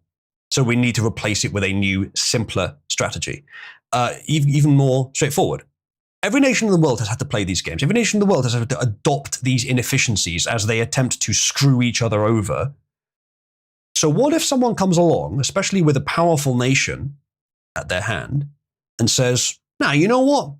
Let's just protect ourselves, innovate, feed ourselves well, and be prosperous. Does it sound too simplistic? Arguably, but some nations have the power to make that change. Maybe just the US, actually. And we are very fortunate that that's basically what Trump is doing, consolidating and simplifying the strategies. There's still schemes, but they're nowhere near as convoluted. They're nowhere near as likely to benefit only the people involved in the schemes. We're very fortunate that mostly Trump is interested in doing what's best for the country. There's some big exceptions. The Epstein case, for example, we don't know exactly why Trump is doing what he's doing there, but it doesn't look good. It could be that he is blackmailed. I suspect he is not himself evil in terms of being involved in this stuff, endorsing it, thinking it's a good idea. But I suspect he may, unfortunately, have been leveraged. Perhaps not forever, though. Theories that he's trying to break out of that leverage and damage Israel's position on the world stage. So we'll see on that. But that sort of simplification and consolidation of international strategy sometimes is necessary. And I think right now is that time. And every other nation needs to get on board with it, realistically, because the amount of inefficiency caused by corruption in the world has reached the point it needs to stop. It needs to be replaced. Yes. So that is, I believe, what this era is about. Finding a new strategy that allows us to keep the benefits of a system which was only kept aloft by massive amounts of scheming, keep the benefits of that system without the drawbacks, reconsolidate, redefine how our nations operate. Basically, take the perceived model and see if it will just run as is, which I think it will. A more free market with prosperity as the focus, meritocratic, a real democracy where people actually get what they vote for, to prevent, stop the rigging. I'll say it again, without the intent of being bigoted against the US. The US elections system, broadly, is an international disgrace. It is the worst thing about the US right now, and it needs to be a top priority. Trump has not prioritized it as much as I'd like. He has been doing some stuff on it, but not enough. So yeah. Natchez says, I feel like Trump is a little too focused on international issues when he should be more invested domestically right now. He still hasn't sent the NG to Portland. I expect Portland is on the list, although I don't think he has sent them to Portland, actually. Paper ballots only, indeed. Digital voting should be banned everywhere forever. Should be in the Constitution. Should be added to the Constitution now. You should take the utilitarian moral reasoning model test, says Aidan. You and I have talked about utilitarianism. I believe it's a misnomer. There is no such thing. People that call themselves utilitarians are failing to reason more than one step ahead. And they are wrong about everything because they're not reasoning for side effects and indirect effects. And I believe all morality is consequentialist. It's about what the outcome is. All of it is. But there's abstractions. Religious morality is a set of rules that one follows, which in fact exist there because on aggregate, the consequences of everyone following them is better, even though sometimes they're wrong. Difference between morality and ethics. Really, there is no difference. It's just scale and how many factors you're willing to take into account. Nacho says, he said he was going to, but hasn't yet, even though they're the worst. Okay. Well, not that I'm defending him with certainty, but one defense one could raise is that he's simply going through gradually so that he can focus on each target at a time. He's doing Chicago, he's doing DC, he's doing a few others at the same time. So perhaps he's staggering, but perhaps he shouldn't. See if there's any other questions.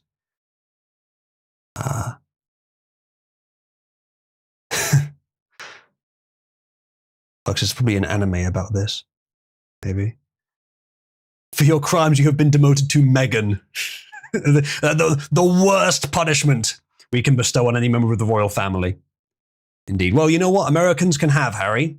He is, as far as I can see, not a legitimate royal anyway, and not a particularly pride-worthy individual as it stands anyway. Meghan appears to be a BPD manipulator, and frankly, I'm happy for you to have him.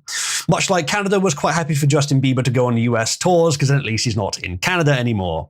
Nacho says he said he was going to, but hasn't. Yeah, yes, okay, read that. All right, good. He's keeping Portland to use as an example. Maybe so, Marcatello, not particularly good for the people in Portland, though. Nachos might be about to lose her eye. Not like that, you understand. All right, I think that'll do for now. That's all we've got on this story. Stay tuned. This is going on the Daily Wizard at the moment. And I probably will put more of this stuff on here as well. For those who have been subscribed to the Daily Wizard but haven't been watching my streams, I've been streaming for years. I've just been censored, so you may not have seen them. My original YouTube channel was deleted, and since then I've taken the attitude that YouTube is not worth trying hard on because I'll just get censored again. It seems maybe to be changing recently, though they did say that accounts that had been banned for quote-unquote misinformation back in 2020 to 2024 would be unbanned. They didn't unban mine, so I think they might be still up to their old tricks. But let's see what we can produce. Let's see if this will work, because I think it's time for a bigger audience. So yes, this Streamlit is going up there. Join onto the Risky Wizard channel, which I may link somewhere, or just go to oozaloo.net. Everything's linked there, and join the community on Discord as well. That's where the most activity is, to find the full streams. After I finish this recording, we're just going to continue with the stream and do other stories, and possibly do another Streamlit if there's another major story. Anyway, thank you for watching, and best of luck to everyone but Prince Andrew. All right, that's that. There we go. I'm back, chat. YouTube mode disabled. Let us now switch this back to... There we go. Okay, so that's on the Daily Wizard, but it's currently marked private. So I may indeed publish it. I'm still not sure what the policy there is going to be, but the idea is that I would publish one a day, which is the original concept of the Daily Wizard. And that I would stagger them, so each stream I'd maybe produce 2, and then once I've finished publishing them, do another stream. So I managed to keep it roughly once a day. So I think, put it this way, half an hour, roughly, between, say, 20 minutes and an hour of focused political commentary, where you don't need to edit it, and it's practically an edited video anyway, on a channel, once a day, consistently, that's how you grow on YouTube. If you're doing, the only issue then is the political content. So at that point, I can argue that it's censorship if I'm not growing, or at least, you know, there is an argument for it. So I think that would be a good thing to try. So that's what I'm going to try. And it's not very much more effort either to do it on stream. The only thing is that because these are technically streams to YouTube, it will probably treat them differently in the algorithm on the Daily Wizard as if they were uploaded videos. So what I might do is set them up as recordings that are local, and then try and find a really simple pipeline to just automatically upload them to YouTube rather than stream them, so that they're not marked as a live stream. But does YouTube care if they're technically a live stream? Will it still treat them as edited videos? Probably not. So I reckon I will do that. But for now, it's just a live stream because it's easier. The channel is a bit laggy for some users. Which one, Ice?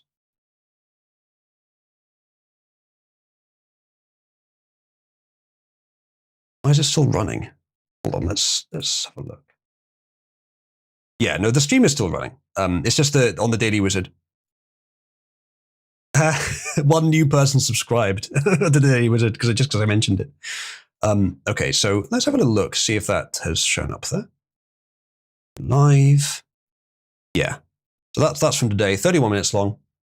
I need to do some analysis to see how long I have to wait when I first click the button before it goes live. Oh, let me undeafen the apprentice as well so I can hear your heckles. Right, there we go. I can now hear you again. Hello, chat.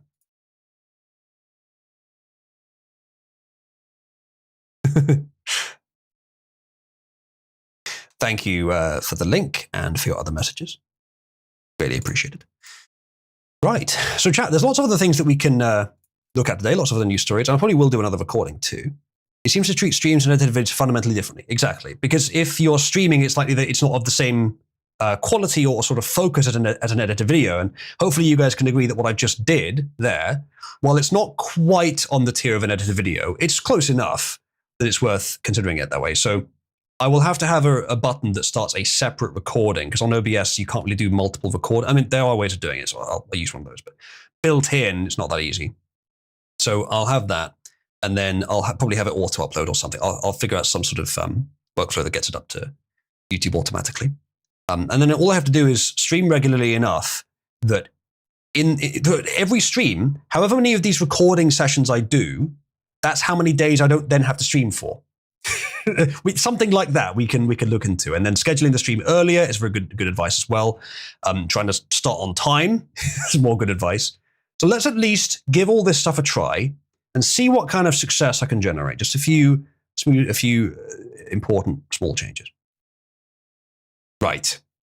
More news. Tony Blair suffers huge blow as Hamas rejects ex-British Prime Minister running Gaza despite agreeing to Donald Trump's peace deal. And this screenshot in particular is Trig about to post laughing about Tony Blair. There's a surprising amount of obsession with Tony Blair, and maybe it's justified, but I don't know, maybe it's too much. I don't know why anyone ever thought this would work. Like, Hamas are pretty much a bunch of savages. If you offer them peace, they're like 90% likely to just take advantage of that and 10% likely to be sincere. So I don't know what's the solution to that region. I think you need to understand why it's happening in the first place first. And I think, as I've said, possibly Israel wants it to be happening. That instability is beneficial for maintaining their regime, a constantly simmering conflict just off their border. And if that's the case, approaching it on the basis of peace and happiness and we just need to manage them, but no, that's completely wrong. It's never going to work because that's not the problem. I don't know if that's what Tony Blair was doing. He seems to have his fingers in every fucking pie. So maybe, well, I mean, from the way that right-wing cheerleaders, as chat is suggesting, like AA, treat him, he seems to have his finger in every pie, like he controls everything. But he should be aware of that if that's the case. I don't know. Maybe this is all the ruse either way. But hey, this doesn't look good for TB. Not that TB, the worst one. So good. Aiden says, Tony Blair is so comically evil, it would be hilarious if it weren't so tragic. Possibly. 80 years. Is that about the 80-year Israel cycle? Well, let's find out, shall we? Roland says, the solution proposed by Trump is as following. Hamas is allowed to fuck off with amnesty, or he is going to just kill them all. See, that's not a bad suggestion, not a bad way of dealing with them. Be interesting to see that, wouldn't it? If Trump kills them all, though, it just means Israel owns the entire region. And they'll just take it. Trump won't stop them, I don't think. So I don't know if that's a good idea. Like, the whole point of guerrilla warfare is that any civilian could be military. And even if they aren't today, they will be tomorrow. You have to, and I'm not saying do, but if you want to destroy the Hamas, you have to destroy all of them, all the civilians. I'm not recommending this, but that's what you'd have to do. Is Trump willing to genocide Palestine? I don't think he is. I don't think he should necessarily either. If he's not, I don't know what he's going to do. The most he could do is to maintain an atmosphere of constant terror of military power over them. But at that point, all he's doing is helping Israel do what they're already doing. So I don't know if that's a good idea either. And that's only going to engender more chaotic violence. They don't care as much about dying themselves as they do about saying fuck you to the oppressors. Because though they are evil bastards in Hamas, they are also being oppressed, so it seems. No one says Blair looks uncomfortably similar to Netanyahu. Does he? I don't know. I don't see it. They're going to end up in Europe, says Toast. I think the era of that being a certainty on a huge scale is over. But on a small scale, it could still happen, yeah. There could still be immigration to Europe. But the influence of populist anti-immigration movements in Europe is so strong now that the establishment is very reluctant to go about that kind of behavior. I hope so. Yeah, I hope so as well. It's a little optimistic, but it does seem that way. It does seem that way. The public are putting away mass immigration. defeating it, you may say. You haven't swapped bit and ball. That is true. Let me have a look on the leaderboard. Here is the current state of the leaderboard. Oh, come on. There we go. 8-bit is 8-ball. The thing is, I was going to wait for them both to be in the channel at the same time to implement it. Chat, press 1 to implement it now regardless, and press 2 to wait for them to both be in the channel to implement it so that we can hear their reactions. It's mixed. So far, mostly 2. Also, yes, Nachos reminded me about the combined JF pirate voice. I suspect not. I think they're too different. Yeah, I think they're too different. I don't think I can do it. Thinking about it. It won't be around until way later tonight. Yeah, I don't imagine that we'd be doing it during stream. No, I think the identifying features of both voices are fundamentally incompatible with each other. Because it's not the JF voice without the French accent, and the pirate voice is not the pirate voice without the Southwest English accent. You can't mix them, I don't think. It would sound like neither. However, I'd like to remind you that if you'd like me to do a funny voice, one of those two, the pirate voice or the JF voice, for one news story, you can literally force me to speak in pretty much only that voice by contributing via tip.oozloo.net or funder.oozloo.net and requesting it. Actually,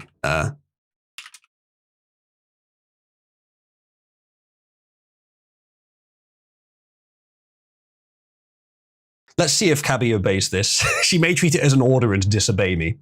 But I have asked Cabby to remind everyone how they can contribute. Let's see what she does. That means I have to pick. Good point, Nachos. Could always do 2 different ones. There you go. She did actually link them. Cabby says, sure, anyone who wants to support the streams can contribute via tip.oozloo.net. There you go. She's linked them. Chat, I've put a lot of work into Cabby. She's almost ready to go public. Encourage me to continue working on her. She's right. She wants you to contribute. Nachos, is Cabby, despite being a female character, an acceptable female because she is not actually a real woman and is only mimicking one? Jesus. What is that, Malcatello? Pug asks, how much for a BJ? Well, that's an interesting test case I shall have to use earlier. Her avatar is cute. Her avatar is cute, that's true. It's not a troon, motherfucker. How dare you? You're trying to tell me Cabby is trying... No, cease. Cease. The eternal cylinder. It does look quite dangerous, yeah.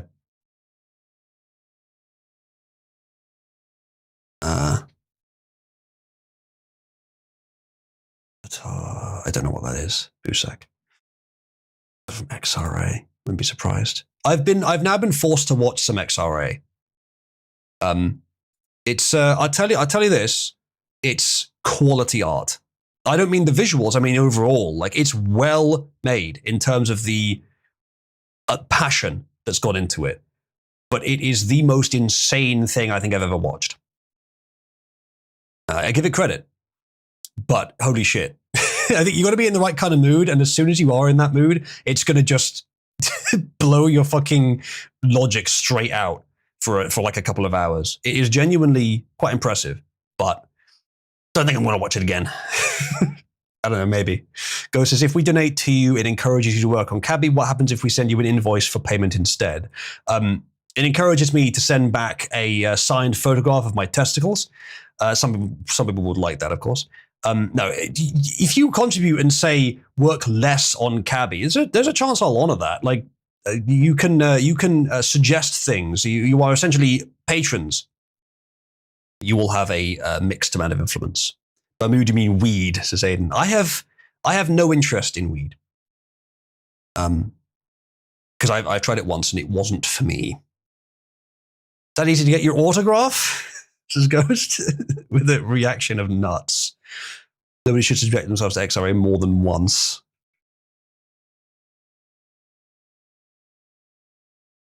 Right. Anyway. Yes, thank you in advance for anyone that does contribute. Let us continue with other stuff. So Kevin Sorbo says, I don't care about a group chat leak with the picture of Irina on the bus or train. And then PSA Sitch here, who I've vaguely heard of, says, the group chat leak response has become the right-wing version of, I don't care about, insert whatever, there's a genocide going on. So the idea of relative privation it's a genuinely sensible thing to bring up, actually, from Sitch here. And the issues with what he said are a bit more nuanced. The idea of relative privation is basically to say we can't have any problems because there's a worse one somewhere, which is dumb. And it is a theory which would either pair very well with or it actually originated from critical theorists of the left. Essentially, the critical theory is find a problem with something and then exaggerate its importance to the point that that thing can't be discussed. That's how I'd interpret it anyway. Relative privation is a way of doing that. You shouldn't be concerned about your problems because Africans have it worse, which is nonsense. This is not a contest of equal footing where some people just have it better and some. That's the left's perspective. It's tabula rasa worldwide. It's complete nonsense. The reason the West is better than Africa is because we have concern for problems of the West's variety. Everyone's problems are valid. When it, that sounds extreme. There are some people that have really minute problems. That's not to say everyone should be concerned to the same degree about everyone's problems, but everyone's problems are just as valid to them. The things that you're used to dealing with calibrate what things you treat as problems. A wealthy person, a wealthy and a privileged person, may have just as strong an emotional reaction to something that's minute and tiny and silly, some mild social ill, as an African child would have to not being able to drink today. They'd have the same emotional reaction, or possibly even, the other way around than you'd expect. That is not necessarily wrong, because that minor social ill could result in a change of society, which would affect many more than one African child and many more than one individual. We are attuned to the kind of issues that can matter, not always that do. And there's a lot of waste, because in reality, you have to try a lot of things that don't work. There's a lot of ways. So relative privation is a nonsense argument. And one could argue that saying, I don't care about a group chat leak because look at all this murder, is an example of relative privation. The differences, as I said, are subtle. One of the differences is we are not necessarily saying that no one else can. I mean, Sorbo here is saying, I don't. And that difference, I think, is very significant. He is not saying it's not an issue, though I would say it isn't. He's saying, I don't care enough about it, given this is also happening in our own societies. It's not about a foreign issue, it's about a local society issue. Something that could affect millions of people who may well be involved directly in these conversations. But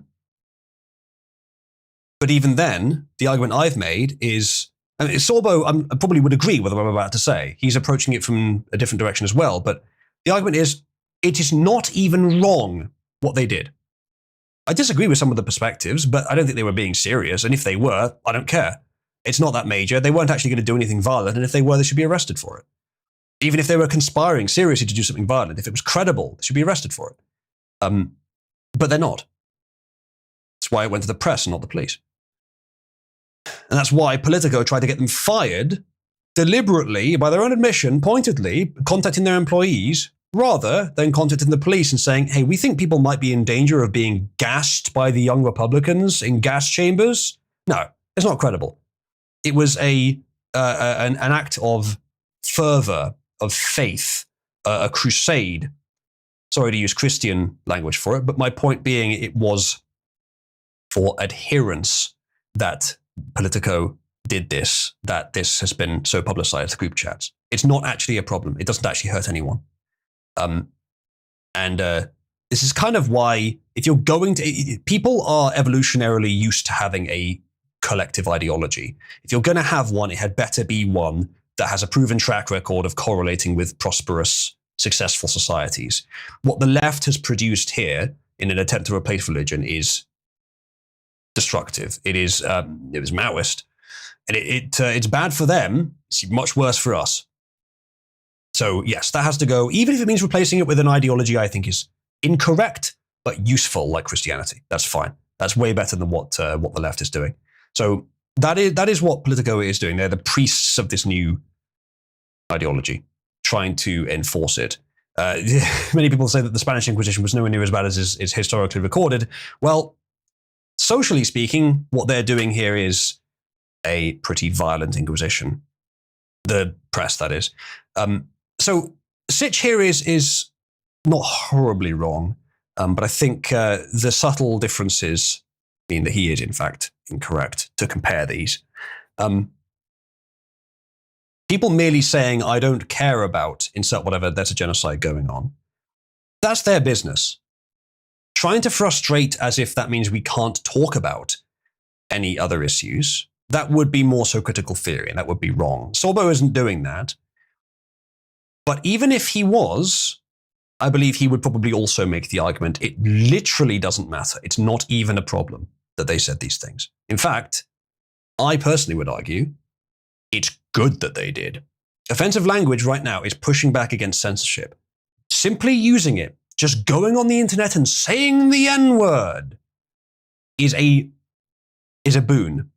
It seems like it's just a pointless offensive thing, and it seems like, a lot of people think the right wing is so simplistic and degenerated in its reasoning that it just thinks nigger is fun. No, it is funny in a sense because it's also useful because it is rejecting censorship. It pisses people off who are bad people. It's not just cathartic plug, it's actually manifestly useful. And you should do it. You should use it as a test for any environment. You go and say nigger, and if they ban you, they are worthless. They are anti-civilization. They need to go. Cabal will not ban you for it. It is a test for good people. Not perfectly. There's one or two other reasons not to say it. And there's two people in particular I know who refuse to say it in public, who, regardless, I think are still good people. But generally speaking, they would never censor it either. So that's fine. But what the group chat was doing, essentially flexing those muscles, they need to be flexed. Those free speech muscles, they need to be well flexed across the entire Western world in conflict of this insurgent pseudo-religion, which is extremely censorious. So yeah, that's it on that one. Maybe that could have been a Streamlit chat. See, that's the issue, is I need to decide before I start talking about it whether it will be a Streamlit or not. There wasn't really enough to say on this one for it to be, but maybe I should just do every single story as its own Streamlit, but then we'd be here for a lot longer, I think. I got a couple messages.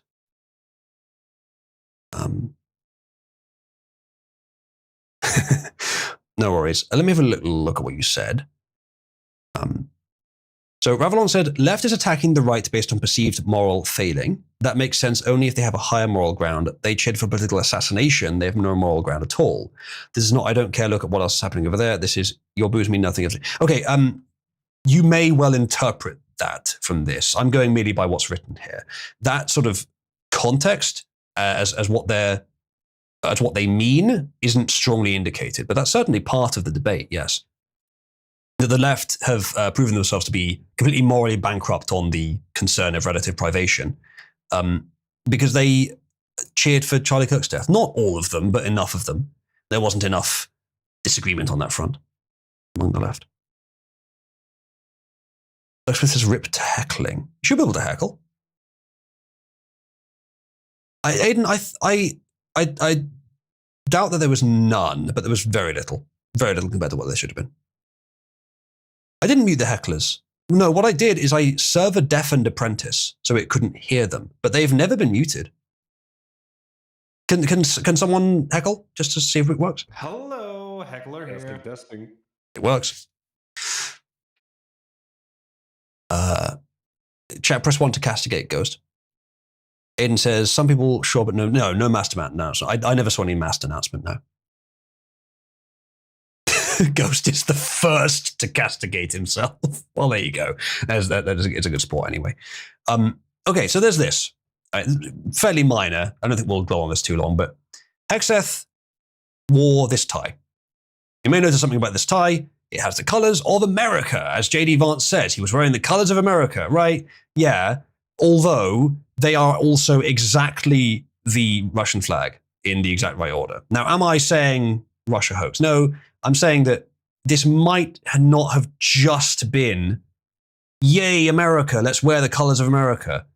It might also have been to signal some sort of openness or receptiveness to Russia by implying, look, same colors on both our flags, but you can use these colors to make your flag as well, like to indicate that there's a similarity there, a common ground, a diplomatic strategy.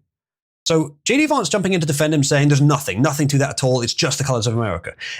But they are in the exact right order and the exact right pattern to be the Russian flag as well. So maybe there is something to it, but not sure. Or the French flag is worse. Yeah, if it's the Russian flag, well, at least it's only the Russian flag. God, at least it's not the French flag. So yeah, I don't know. I was only going to say that. There might be something, there might be nothing to this. But I think it's worth considering that, yeah, it is literally the exact Russian flag on there as well. So this is, okay, never mind. I've just read that this is for the meeting with Zelensky. Okay, they were trolling Zelensky. This is based now. This is based now. Yeah, exactly. Oh, base chat. Press 1. If now that you've learned that that's what they were doing, you now agree it probably was made to look like the Russian flag, and that's based because it's trolling Zelensky. Yeah, okay, good. Good. In that case, JD Vance, I respectfully, very respectfully disagree with you. No, I believe it was intentional, but it's based. Okay, good. Next thing. Okay, so, in honor of no kings today, here is my favorite interview of all time, Jeff Hunt says. 10 seconds of pure glory. I haven't watched this. I have no idea what this is going to be. Who the fuck is this faggot? Says Odysseus. Good question. Let's find out. Trump's a bitch. Yeah, why is that? I don't know. He's just, we don't like him. That's the word around here. Any particular reason why you don't like him? No clue at all. I'm just going with everybody else saying. Now, I would say the left, everyone, but no, most of the left, they wouldn't be able to give you a good reason, but they'd be able to screech something. This guy just likes the fucking, likes the atmosphere. He just likes protesting or something. I don't know. Maybe he's there for some other reason. Maybe he's a troll infiltrating it and deliberately seeking out interviewers to be like, hey, saying something dumb. If he was going to do that, maybe he'd have said something more intentionally funny than this. Maybe he's high. I don't know. NPC, yeah. I don't know. Not a thought in his head, says Ice.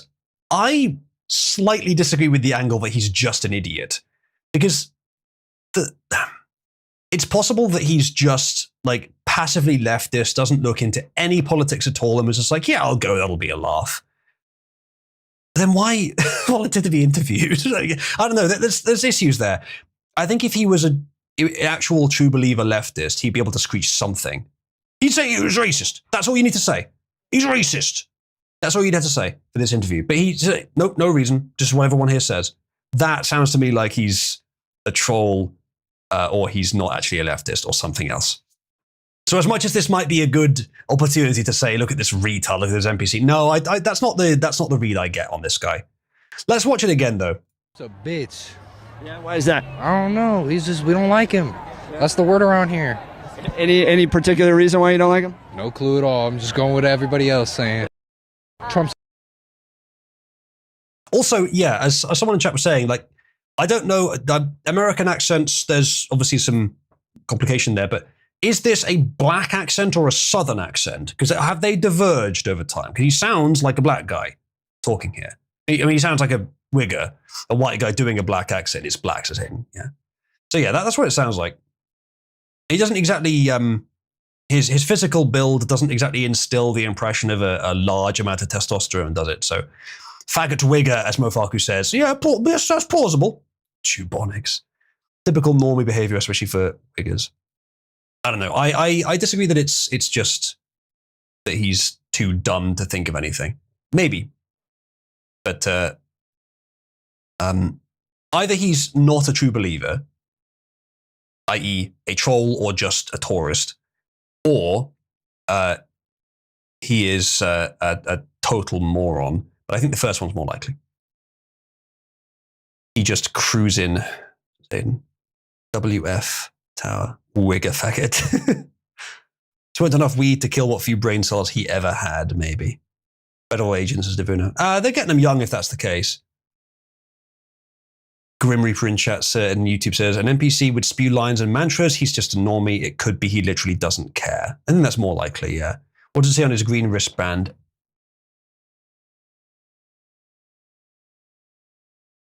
Natal health? I think it says natal health, which is the health of babies. So there's more text before natal, so it could be something else. That's what it looks like. Mental health. Okay, it could be mental health. Yes, I think it is mental health. The first letter looks more like an M than an E. Mental health, the thing the left is famous for not having. Basically a requirement to be part of the left is to be mentally ill. And not in the fun ways either. So yeah, there's him. Next up. Tommy Robinson, who I saw recently on Twitter. He was doing a big event in a place that's very relevant to protecting the UK. Protecting the working class of Britain. Tel Aviv.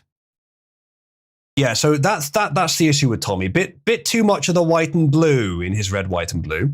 But he says UK police are now releasing statements threatening patriots, raising the colours, citing the impact on the community. Okay, mental health first aider. Oh, okay, so moral support. Yeah, I don't. Chat, press 1 if you would refuse moral support from this faggot. Aiden says Tommy is an Israeli asset. I don't know if I'd go quite that far, but he's something in that direction. Totally there to score, maybe. Support somebody who's dumb enough to get caught with coke in Canada, of all places. So, I mean, the police do fuck all here. If you manage to get caught with drugs, what are you doing with your life? I don't know anything about that, but okay. So this is the statement by Sussex Police. Now, this is on the Raise the Colours protest. I'm going to be in the unfortunate position here of trying to sort of reason out the neutral position on this. Obviously, I've set my position on this. I think it should be legal to put up flags as long as they're well secured of the nation you're in. So England or Britain in the UK. That should be legal to put them up anywhere as long as they are well secured. And arguably the council should pay not to take them down, but to secure them if they've been put up. I am quite happy to see them everywhere. And especially as part of a protest. I think the protest itself is fine. It's a good indicator. It's not going to do anything on its own, but as a symbol, it's good. It's enforcing the existing culture. Can I play this monstrosity? I wouldn't prevent you from doing so, but I wouldn't recognize it very well either. I don't even see England on there. You got all the tiny principalities. You got fucking Cornwall on there, but no England. Yeah, possibly not. Pan-Celtic flag. Oh, no, then you can't. You can fly it in Wales or in any other minute shitholes, but not in jolly old England. Colin says, I'm pretty sure that for the longest time, Israelis were his only allies while his own government oppressed him as hard as he dared. He is way too friendly to Israel, but I think it's an honest loyalty, however misplaced. Maybe, yeah. Celts don't exist, only Angos, says Ducksmith. Any Celts in chat want to be Anglified? So anyway, this statement from Sussex Police, I'm going to be mostly critical of it on the basis of what I just said, the position I just said about the flags. But I am going to have to make one or two mild defenses. So Tommy has said that they are threatening patriots raising the colours. So let's look at what they've actually said. Sussex Police says, we are aware of the recent increase in the displaying of flags across Sussex and the impact it's having on our communities. Again, whenever they say communities, they mean races, not always, because it could be sexualities or whatever else. But I personally despise the use of the word communities when they mean something else, like race or even gender sometimes, but demographic. Really, it's more that. Community implies And this is why I have a problem with demographic is descriptive, community is prescriptive. It prescribes a social cohesion in that group.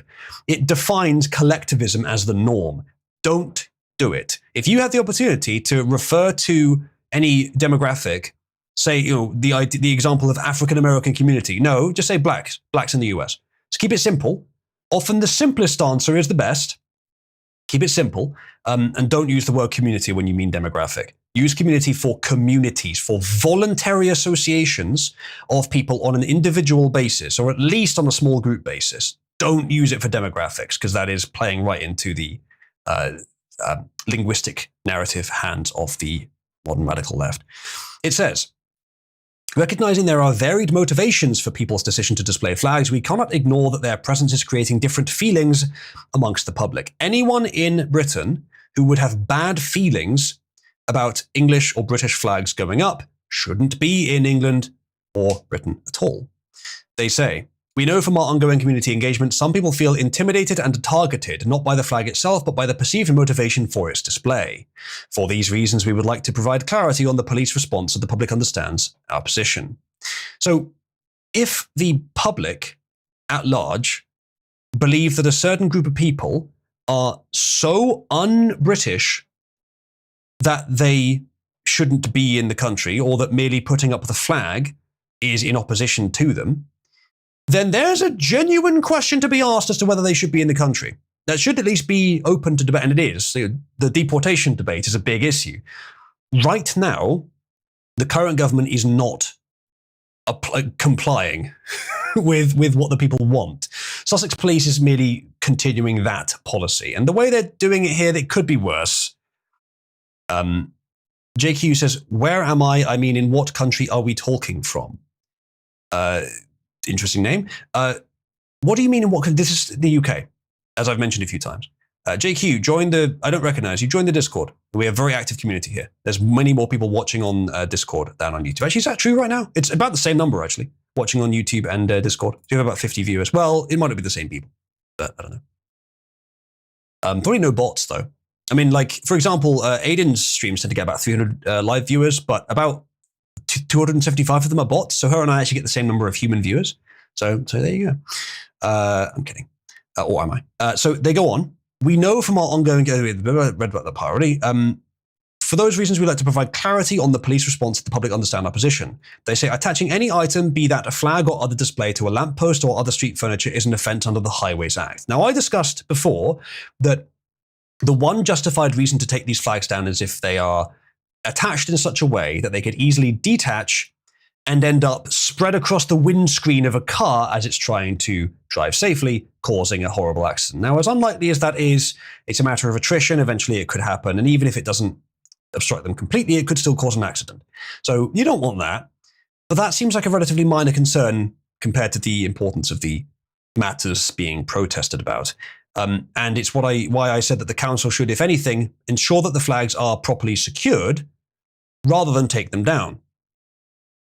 There are some examples where drawing England flags on street markings, I'm open to the argument that that should be prevented or removed because it creates disclarity in the road symbols. But realistically, for almost all those cases, it's not a good enough argument to remove them. Frankly, it's England. I don't mind if every single mini roundabout has an England flag on it.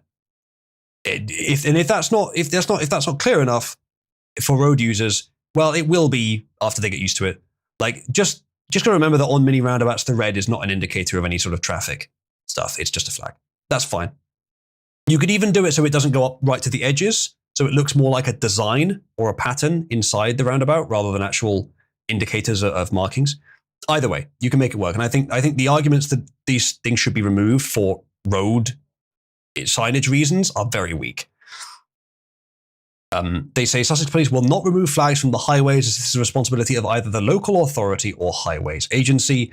In circumstances where people are found to be affixing flags to a lamppost or other street furniture, officers will make them aware of the relevant legislation and warn them they may be subject to further enforcement action. That's a very, very nice way of saying they'll be arrested, which is probably what will happen. But if they're just saying that you could get a warning or a caution for this. Well, that's not as bad as it could be. Yeah, as Aiden says, rainbow zebra crossings, very not confusing or distracting. Yeah, exactly. I'm not even getting on to the hypocrisy angle, but yeah, that's definitely true as well. We will continue to attend any incidents where there is intimidation or threats made towards those employed to remove the flags, or where other allegations about criminal activity such as criminal damages are made. I personally wouldn't support fucking with the people who are employed to remove the flags. Many of them may not want to do that job anyway, but it doesn't matter. Put them back up afterwards. Just put them back up. It's better to have to put in the extra labor of putting the flag back up later than to have the terrible press of fucking with fellow working class members. Let them do their job and then put it back up later. They're probably not going to mind too much. I mean, they've got a job to do anyway. It's just that's what that job involves today. So I think that's the way to handle it. Don't fuck with the fellow members of the working class, which most people putting the flag probably are. Don't fuck with them. Maybe talk to them and tell them like, hey, just say that you did it, and that as you were leaving, you saw us putting it back up, and just go home. Or you here, here's what you do. Right, here's the positive. Tell them take a break, and here is some Greggs or something. Just give them just give them something as an excuse to have a break. Like some sort of sealed thing from a local shop, and then just tell them like, just say that we put it back up after we left, or make a token effort, take it off, and then we'll come back straight away and put it back on again as you're leaving. Like just make it positive, and you have a much better effect than making it negative. Now, as Pug is implying, if they're not actually English, that's different. That's more complicated. I'm not exactly sure what to recommend there, but if they are English, if they're fellow English working class, then don't be negative about it. Don't make this a negative thing. Make it a positive interaction. Keep the flags up if you can, but prioritize getting everyone on board, hearts and minds. That's how you win a culture war. They continue, we are very clear that we will not tolerate violent, threatening, or intimidatory behavior. I never heard the word intimidatory before. I would have thought intimidating, but intimidatory, apparently, behavior, and we will respond to and investigate such matters with proportionate action taken where there is legal basis to do so. They say Sussex Police will respond to any concerns in a fair and balanced way. We remain committed to working closely with local councils and political leaders as they seek to build improved community cohesion. So what they're essentially saying here is Muslims don't like it. We're going to work with Muslims to at least softly discourage our own people putting up flags. The way they've worded it is very gentle, I have to say. Actual credit goes there to how gently they've worded it, but I think this is their declaration that they are going to start preventing it. So Sussex is one of many counties, and not very many, by comparison of all of them in the country, are actually doing anything about this, the flags. Or I've actually announced it, like police get involved, that kind of thing. But there are some places where flags are being taken down, unfortunately. And again, I think it's, at least the excuse is road safety. But just keep putting them back up again. Nacho says, if the leaders can't stand the sight of the flag, they shouldn't lead, indeed. And Mofaku, yeah. At the very least, those are very high up and they're very regular in terms of the ordering and structure of them. So they're not likely to be confused for road markings. But yeah, the argument still works, especially with rainbow flags, is it's all the colors at once. So yeah, the arguments for removing them on the basis of signage confusion are very weak. And the arguments for removing them on the basis of offense are even weaker. So no, don't remove them, structurally enforce them to make sure that they don't fly off and cause an accident. That's all you got to do. Right. Next up. Popular Democrat homeless activist in Charlotte, North Carolina, Cedric Dean, has just been raided by the FBI for allegedly, quote, running a $14.5 million healthcare fraud scheme by taking advantage of the homeless and submitting false claims to Medicaid. Could it be that there is waste and fraud in the government-supported healthcare system? If only the US had a president that was doing something about it. Well, they do. So there you go. One now. Thug Black Lives. Not sure why those are written there, but they're written at the property. Maybe there was a don't matter following along there, but there is more text on the left there, but I just can't read it because it's behind a car. Either way, nice place he's got there. Ill-gotten indeed. There's his picture of him. You can see how much he's fucking sweating. Mobile crisis. Yeah, you're a mobile crisis, all right. Yeah, indeed, Aiden. See anything in the comments? Apparently, Cedric is also friends with former councilwoman Tijuana Brown, who was indicted this year on federal charges for stealing $115,000 in COVID funds. She threw herself at a $15,000 birthday party with a throne and horse-drawn carriage. I wonder if she only got caught because she flaunted her wealth. Chat, in Africa, the people there are adapted to the very hot climate and the abundant natural resources. There's food almost everywhere. And so, what they're used to doing is just going around looking for something that they can take, provided by the environment, taking it, and sustaining themselves on it. Now, this should give you a pretty good idea of how, shall we say, the worst of blacks act in the West. Here we have two examples, and there are many more, of blacks who essentially just took what they could from their environment. Because money grows on trees, or free money grows on the government. And you can just pluck it off. Evolution is real, whether the left or the right likes it or not. One of the few people that accepts all of it, not just the bits that are convenient to me.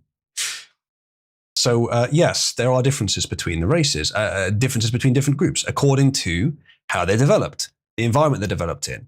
Not all blacks are like this, and I do believe that there is more, probably quite a lot more, variation within each group than between them. There is more difference between the very best and the very worst black than there is difference between the average, between, I guess, the average black and the average white. Which I'm not sure, I guess that's probably true still. But I think I'm not sure that's quite the right wording. I think I could demonstrate it better if I drew what I meant. But I do think that's still the case. That you've got, and it's true, that the wealthy blacks commit about the same amount of crime as poor whites. But I'm not talking wealth here when I talk about quality. And there's many ways of obtaining wealth, as you can see, which do not pertain to quality. There you go. Quattro says they literally have no concept of the passage of time in Africa. Their languages have no words to convey it, and as a result, they never bothered to learn what it is. As far as I saw, Quattro, the data showed that it was slightly less. Rich blacks committed slightly less than poor whites, but it was about the same either way. They're nowhere for maintenance. No, apparently not. West African languages don't have a word for maintenance, yeah. No, you wouldn't need to care about time if at any time the same circumstances apply. But you take humans through a long path from their originating point up to frozen north, and you tell them you still have to survive, though, so that at only very specific times can they do things that will allow them to be alive a year from now. Oh, that's a pressure that will create long-term concerns. Yes, long-term thinking, and that creates civilizations. Slightly less, yes, and different types of crime, yeah. Yes, indeed.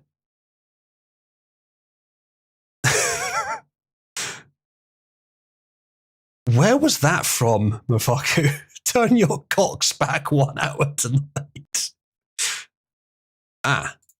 Thank you, Nachos. It's very generous. Nacho says, JF voice, then pirate voice. Expelling the invaders must be done to save Western society. Cabal prevails. Thank you, Nachos. Very generous. Let me assign you your stuff.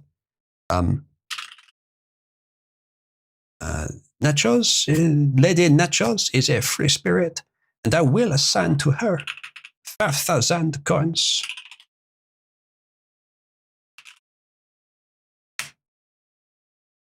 You are most welcome for that windfall, and your generous donation will go to a good cause.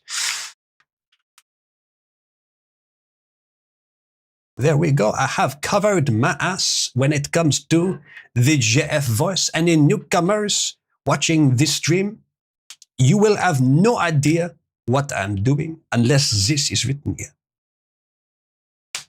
Ow. Good cause.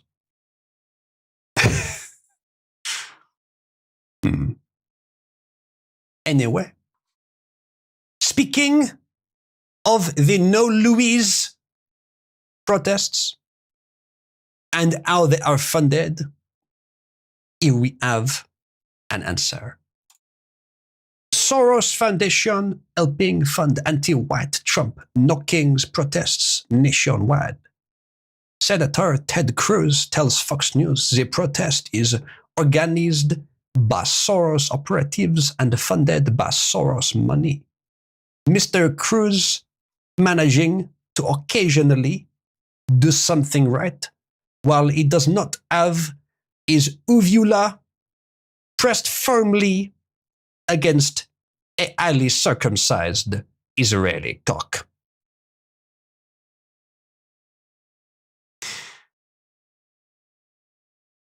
Oh God, I have to read the text in the voice. Judge Soros's foundations are funding the No Kings protests that Senate Minority Leader Chuck Schumer and tens of thousands of protesters will be participating in on Saturday. Allow me to briefly interject to say, one, this is obviously an indication of evil intent. Two, this is obviously not surprising. But three, perhaps most importantly to the coverage of this story, he is not doing anything illegal or even arguably wrong in some other senses. We must believe already that the protests are in aid of evil, but discovering this implies no avenue to take down Soros. Except for one. Except for one. If indeed these protests are deemed Antifa aligned by the US government, then Soros is publicly funding terror, not that he was not already.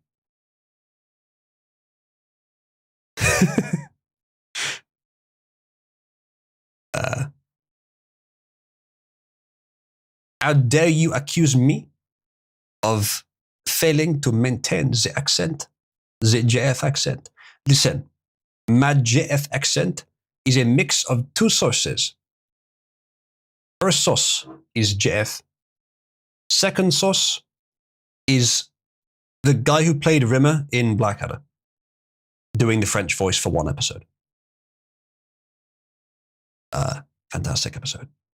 Like everything in Blackadder. How dare you, me? I am not only fictional.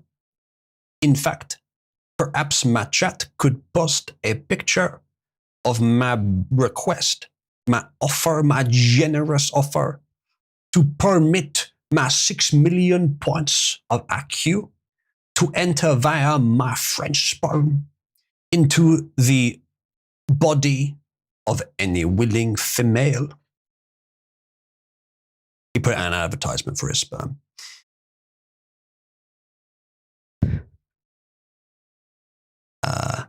Yes, indeed.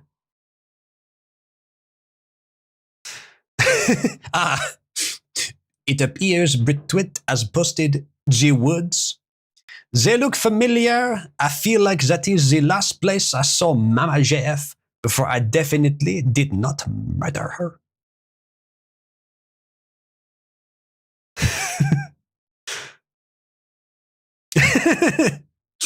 Wolf says eating while listening to a 6 million IQ French sperm was a mistake. Yes, many mistakes have been made surrounding JF one way or the other. Every single woman associating with him has made a bit of a tactical blunder, methinks. This is most recent. Anyone did an interview with the Real Housewives of Alberta? No, I have no idea. If you have the link, we could have a look at it. Offering information. And pet euthanasia. That's a good point. I cannot have my women loving anything but me. No, I am not a psychopath, and I am not attempting to form a one-person cult. I am merely concerned that she may be distracted from lavishing herself against the edifice of my tricolor cock.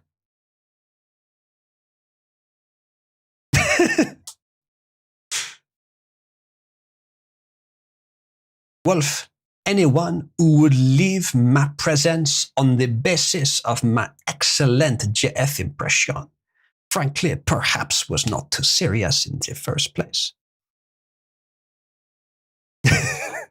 No man, how dare you dox my penis like this?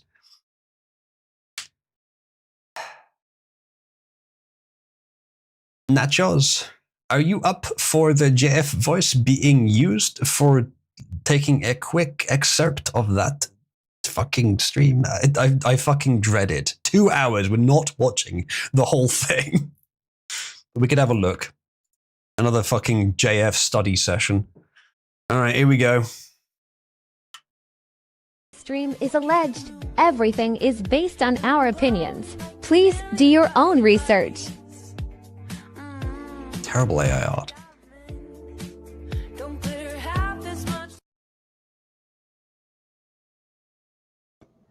I can smell amateurs.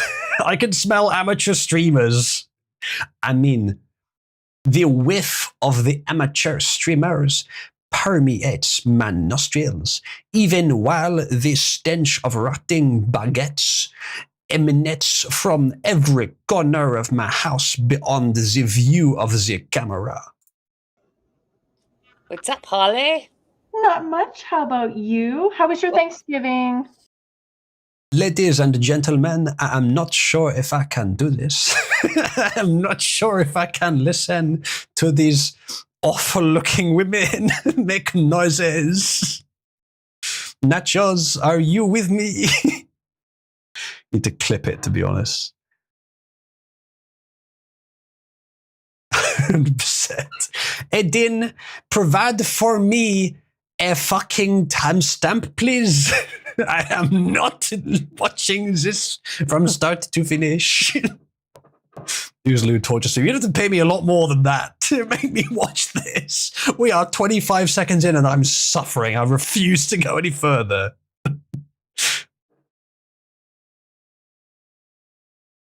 Hello, 8-bit. Ladies and gentlemen, we have one of the two individuals required to do the 8-bit 8-ball swap. Okay, Aiden has given me a timestamp. Hello, 10 out of 10. How are you doing? Good. Good. Thank you for coming on. I'm not sure if people can see. That is a picture of you with JF. Yeah. Yeah. I can see his breasts in that picture.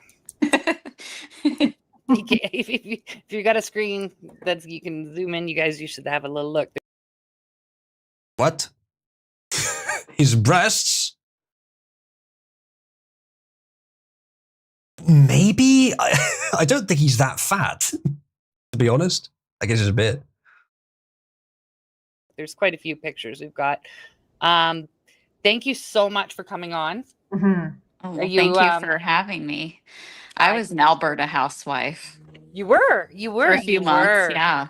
Yeah. Holy shit, she sounds like such a slut. I mean, such a lovely woman. This Chanel bafflingly has followers. JF Salou. Oh no. So you're honorary on the screen. Yeah. Yeah. Well, that's okay. You can be an Alberta housewife. I'm not married, so you can still be an Alberta housewife, even though you're back in. Oh my fucking god. The entire premise of your shitty show is real housewives of Alberta, and yet I'm not, by the way, not actually one. Jesus Christ.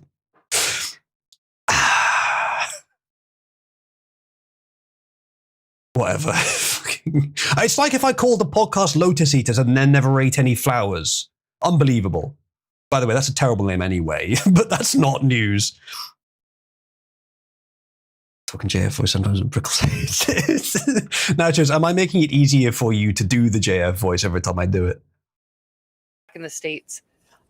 So you and I went over some questions and we're just going to jump right into it just so we can, because we have so much to cover. Yep.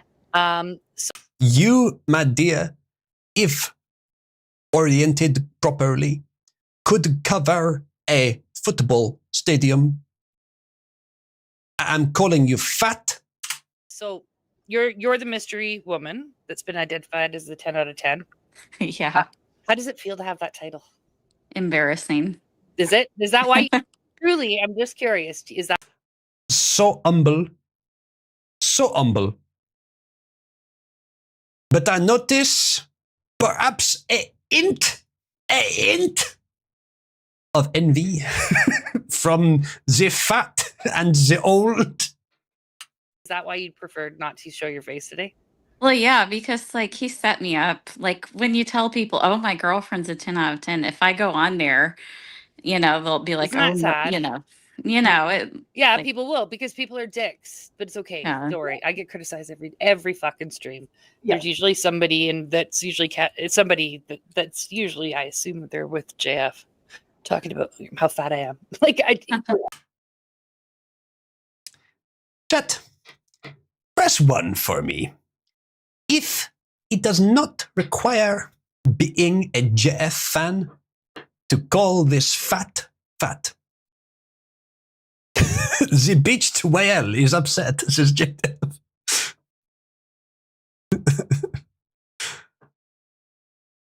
No matter where you go, though, I did think that was why, and I think that's so shitty. So that's okay. You don't have to show your face, but you can when you're ready. And you are beautiful, so don't worry about it. Thanks. It is not merely and exclusively a female flaw to believe that any criticism must be motivated by tribal allegiance, but it is probably more common among females. I believe you may be able to make the argument that it is correlated with effects of low testosterone, given testosterone is the hormone that controls one's ability to maintain stances even against resistance, something women cannot do very well. And low T males would also be those most likely to assume criticism is motivated by tribe. Thanks. And also, I just want to pat us on the back, first of all, Holly, us detective ladies, because we were right in our information we got from the homeowner. The pregnancy tests that were in the garbage were 10 out of 10s. So 10 out of 10, congratulations. You have a baby. Yes. How old is your baby? He's about a month old. Oh my God, he's so cute too. The pictures, he is actually adorable. Yeah. Oh, thank you. Mostly looks like you. Yeah. Thank God. So JF is obviously the father. Yeah. I mean, Unfortunately. Well, The baby has already tried to murder her 3 times. He is my son. I've heard he's a fucking amazing dad. Oh. I'm being very sarcastic. Yeah, well, when he talks about family values, think Manson family.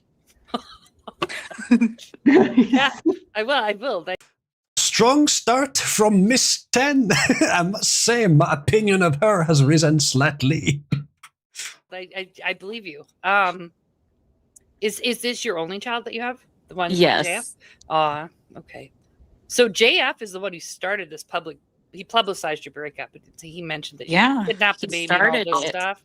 Do you want to tell everybody how that happened, and then we'll go back to how you met him after we talk about your breakup. So how we got here. So how the breakup happened. Yeah. Okay. So while I was with JF, I noticed I loved him. I still have very strong feelings for him. I'm emotionally, it's hard to just when you're in love with someone, you don't just overnight stop loving them. Right. No, of course. And not. I still like, part of me is like, oh, I hope he changes and all, but you know, I know logically he's not going to. But so after I gave birth, Let me take a brief moment to make very clear to HF&H in YouTube chat, who says the Kanakistani accents are irritating me in places I cannot reach. Perhaps you are referring to these awful women. But for you or anyone else's interest, the JF voice is a matter of bidding. If you want me to stop, you may fund its conclusion. It's £25 to make it happen. Nachos pay for 2 stories, one with each voice. You can cancel either one by competing with that contribution, at which point the bidding continues. But specify that in the contribution, tip.oozloo.net or fund.oozloo.net.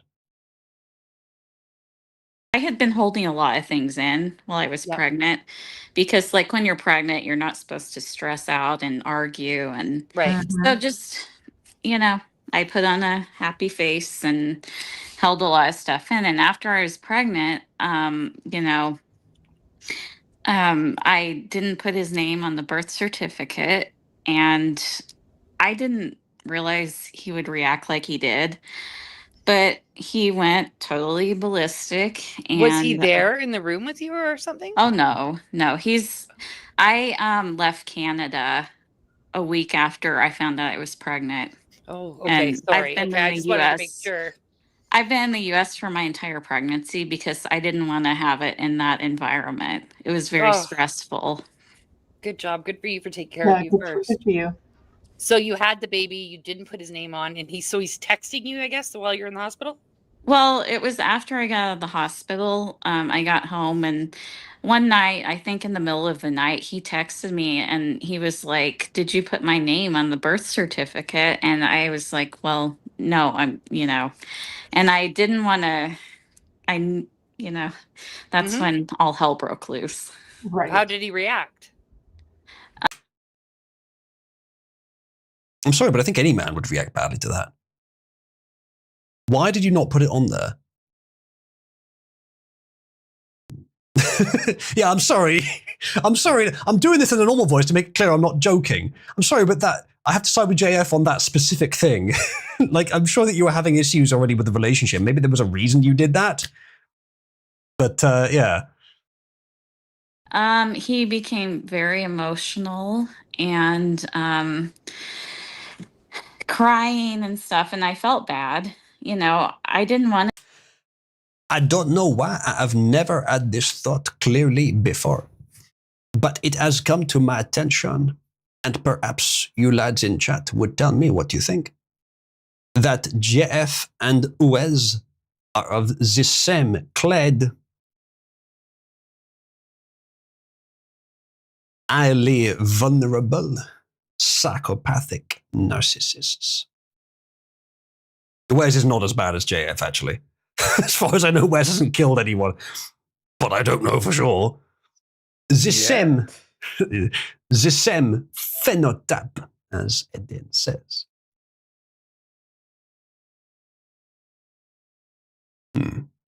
Briefly breaking up the voice chat, do some business. I have an idea.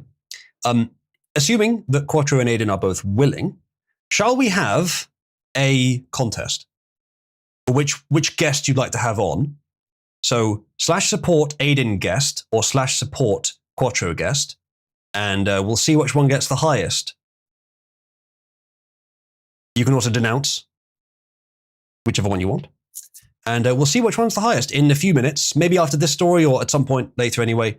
We will bring on whoever has the most. Remember that you can contribute to the stream in order to get more Cabal credit. And then once you have the credit, use /redeem to make that credit influence the board. And then your supports and denounces all get pushed. HF&H, I'm afraid to say, you would need to do that in Cabal for that to work. Quattro Aiden orgy. Right, Quattro guest and Aiden guest are the only two that I'll actually use. In fact, let me just reinforce that. There. So both guests, I'm afraid to say, Well, maybe I'll do that later, but initially we'll just have whichever one wins. Currently, Aiden is ahead, but not by much.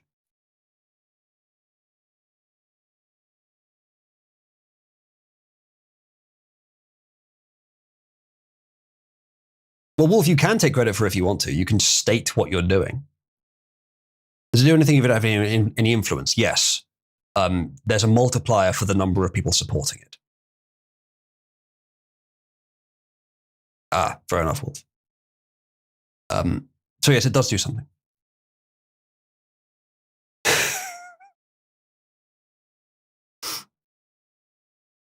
Right. And you can also support anyone else to be guest as well, by the way, if you want to. Whoever's at the top, I'll definitely consider it, but between Aiden and Quattro would be the primary contest. Right.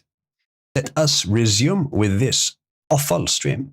I want to be in that situation. I wanted his name to be on the birth certificate, but the reason I couldn't bring myself to put it on was because he has mental health problems. Right. Well, yeah, and I mean, as And- we carry on, you need to. I'm sorry. I'm sorry. Let me take a moment here to give this a second thought. You were willing to be with the mentally ill man in a relationship to get you pregnant. But then once you got everything from that, you go through all that. Oh, now he's mentally ill. Now, the only way that would make sense is if he did a very good job hiding it until near the end of your pregnancy. That I would find acceptable as an answer. But it's JF. I don't think that's what happened. I don't know. Maybe he did. Yeah, and I don't trust him with kids. Weird. It's weird that you don't trust him with kids. We'll get I mean, honestly, I'm seeing a pattern here on the internet. No, I You must tell us at which point you stopped trusting him with kids. Was it before or after you decided to have a kid with him? Aiden says she's going to tell. think that's great. So that's awful. So you were sick too after you had your baby, weren't you? Yeah, I had postpartum preeclampsia and I had to be Oh. hospitalized for it. What is that? Just for some of the people who are watching, what is It's like a condition that arises when you're pregnant or after you are. Your blood pressure goes up. Mine was going up to over 183. I was A little bit of advice for any women out there. If you find yourself entering a relationship with a man, especially a publicly known man, do a quick Google search to make sure that he is not currently being investigated for the disappearance of his former wife by your nation's secret police, or, by the way, federal police. Make sure he is not a publicly known murderer. Or did she do that and went for it anyway? Or I can be the one, she would say, who he will not murder. Women. Right, Nachos? Women. Oh my God. my feet were swollen. Yeah, it just depends on the person what symptoms you have, but it is very dangerous and it's a very serious thing. So at least tell me this while you're dealing with the postpartum preeclampsia. He's at least being supportive then. He's not bombarding you or upsetting you then, right? No. Oh, He he's not the was- class act that I thought he might be for 5 seconds. How did he handle that? What was he up to? So he was upsetting me, just arguing about the name on the birth certificate. And I was like, look, I really don't feel like arguing about this right now. I need to focus on getting better. And the nurses that were coming in my hospital room noticed, they're like, every time you're talking to your boyfriend, your blood pressure is going up. Oh my God. And I was like, You do not need hospital machines to tell you when someone is having an argument. begging him. I was, even video chatting with him. I was crying and I was like, please stop. Just, be nice to me. I was begging him, be nice to me. I can't handle this right now. This isn't the time. And he's like, I'll be nice to you when you put my name on the birth certificate. I'm sorry, I can't help but fucking agree with JF on this one. Chat, HF and H says JF dodged the bullet here. Who dodged the bullet? Should we go with both? Both dodged the bullet? Maybe they're just right for each other because she's insane as well. Jesus. This self-centered fucking asshole. Yeah, this self-centered fucking asshole deliberately cutting the baby's biological father out of the legal right to interact with it. No, I'm sorry, what Mrs. 10 here has done is worse so far than what JF has been said to have done in this case. Mentally ill, got angry. Yeah, you tried to write him out of connection with his biological son, who you had just voluntarily given birth to. So far, you're fucking evil, and you're going to have to do a lot to redeem yourself. Did he try to murder you later? I'm afraid to say, you haven't given him full casus belli, but you've given him a reason to be pissed off with you. I mean, chat, you wouldn't murder to solve this necessarily, but any man would go a long way to make sure that he had legal right to have a connection with his son. It's very serious. Wow. And he was also talking to other girls, and he was like, I'll be faithful to you when you put my name on the birth certificate. Oh, so he's making you insecure. He's trying to he's doing what Yeah. he did to Alora. There's going to be other women in the queue. Is that what he was Right. pulling? What Yes. a motherfucker. So you've just given birth to this child. You're sick, and it is a very high risk sickness. You're all of this, and it's all about JF. That's all he cares about.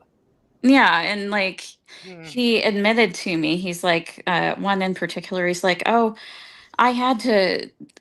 Aiden, I don't have a very strong default misogynistic urge. I think I have a pretty rational perspective on how men and women are psychologically. You are actually helping me to become more misogynistic with this, because holy shit, Rocky, fucking kill yourself, seriously. This is... Are you not capable of thinking about the topic in more ways than just, how can I salve the emotional state of the woman who's here, who's just committed an awful action against the father of the child that she voluntarily had? Holy shit. Holy shit.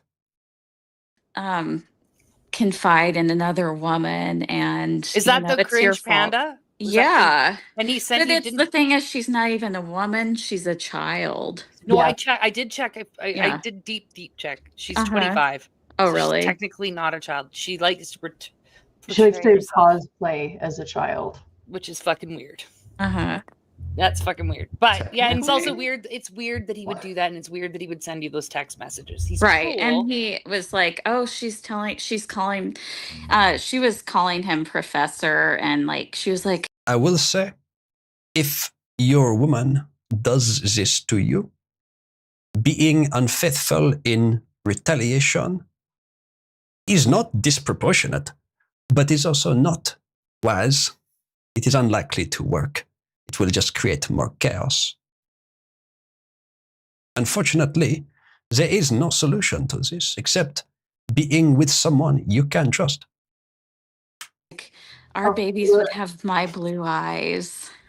Yeah. And it's I looked her up. Apparently, she's supposed to be a conservative Christian, but I wasn't aware that it was a conservative value to try to be a home wrecker.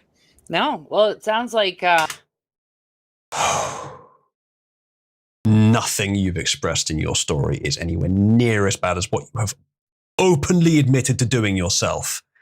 And now you're being sarcastic about some other woman who probably didn't even know you existed, by the way, being a homewrecker. Oh, I didn't know that was a conservative value. Or how about fucking the father out of his connection with his son? Is that a conservative value? Using the law to keep him away from his own child that you voluntarily birthed. Is that a conservative value? Fuck off. sounds like her and JF though might have been talking for a few years from what you had said before.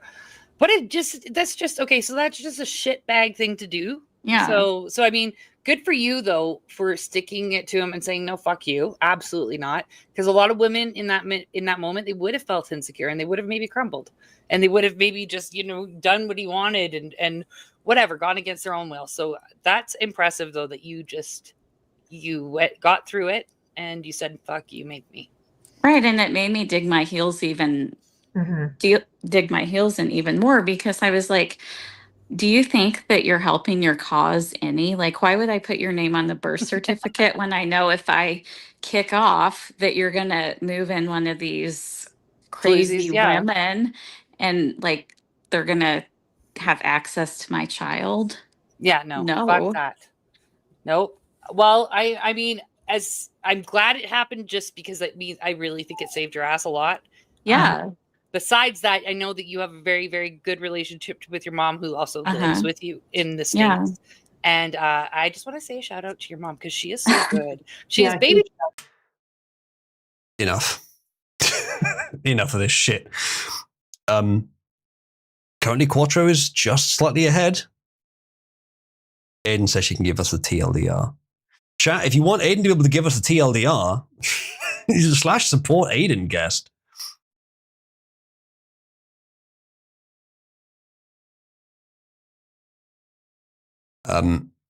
Yeah, this is pain and suffering, but holy shit, we have watched 14 minutes of this squawking, and somehow I am at this point siding harder with Jeff than I have ever sided with him since like Krautgate. I felt like a lifetime. Look, if you're going to try and support Aiden as a guest, don't misspell Aiden, okay?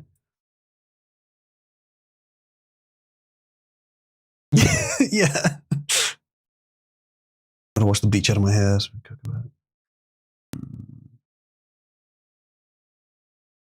really are that awful. That really was quite terrible. Chat, press 1 to be freed from the suffering of this. And press 2 to force further endurance of the suffering of this. Nachos wants to continue. Nachos, are you just trying to make me more misogynistic? Ladies and gentlemen, tap 1 if you would like your spirit freed from this terror. And press 2 to fully deep throat the Bitcoin bugger.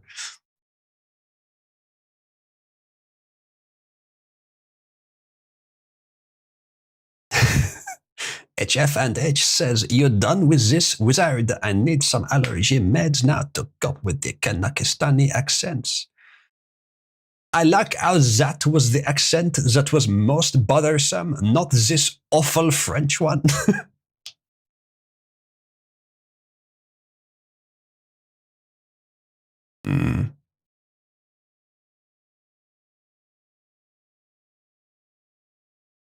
Yeah.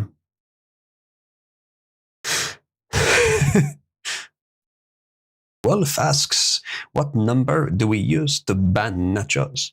Remember that number 1 spot on the leader's board does have a lot of power. Not enough to ban, but use your imagination.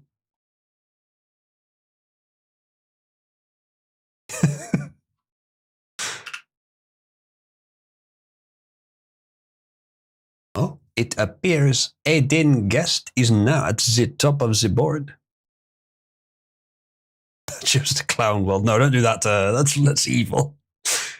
All right, I will drag Aiden on, and we'll get her sort of gist of this, and then we'll aggressively move on from this topic. And I think we could have Quattro later if Quattro's up for it. Aiden, ping me when you're ready. I will drag you in.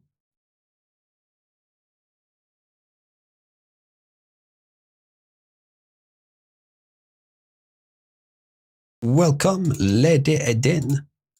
How is your spirit today? Is it free? Indeed.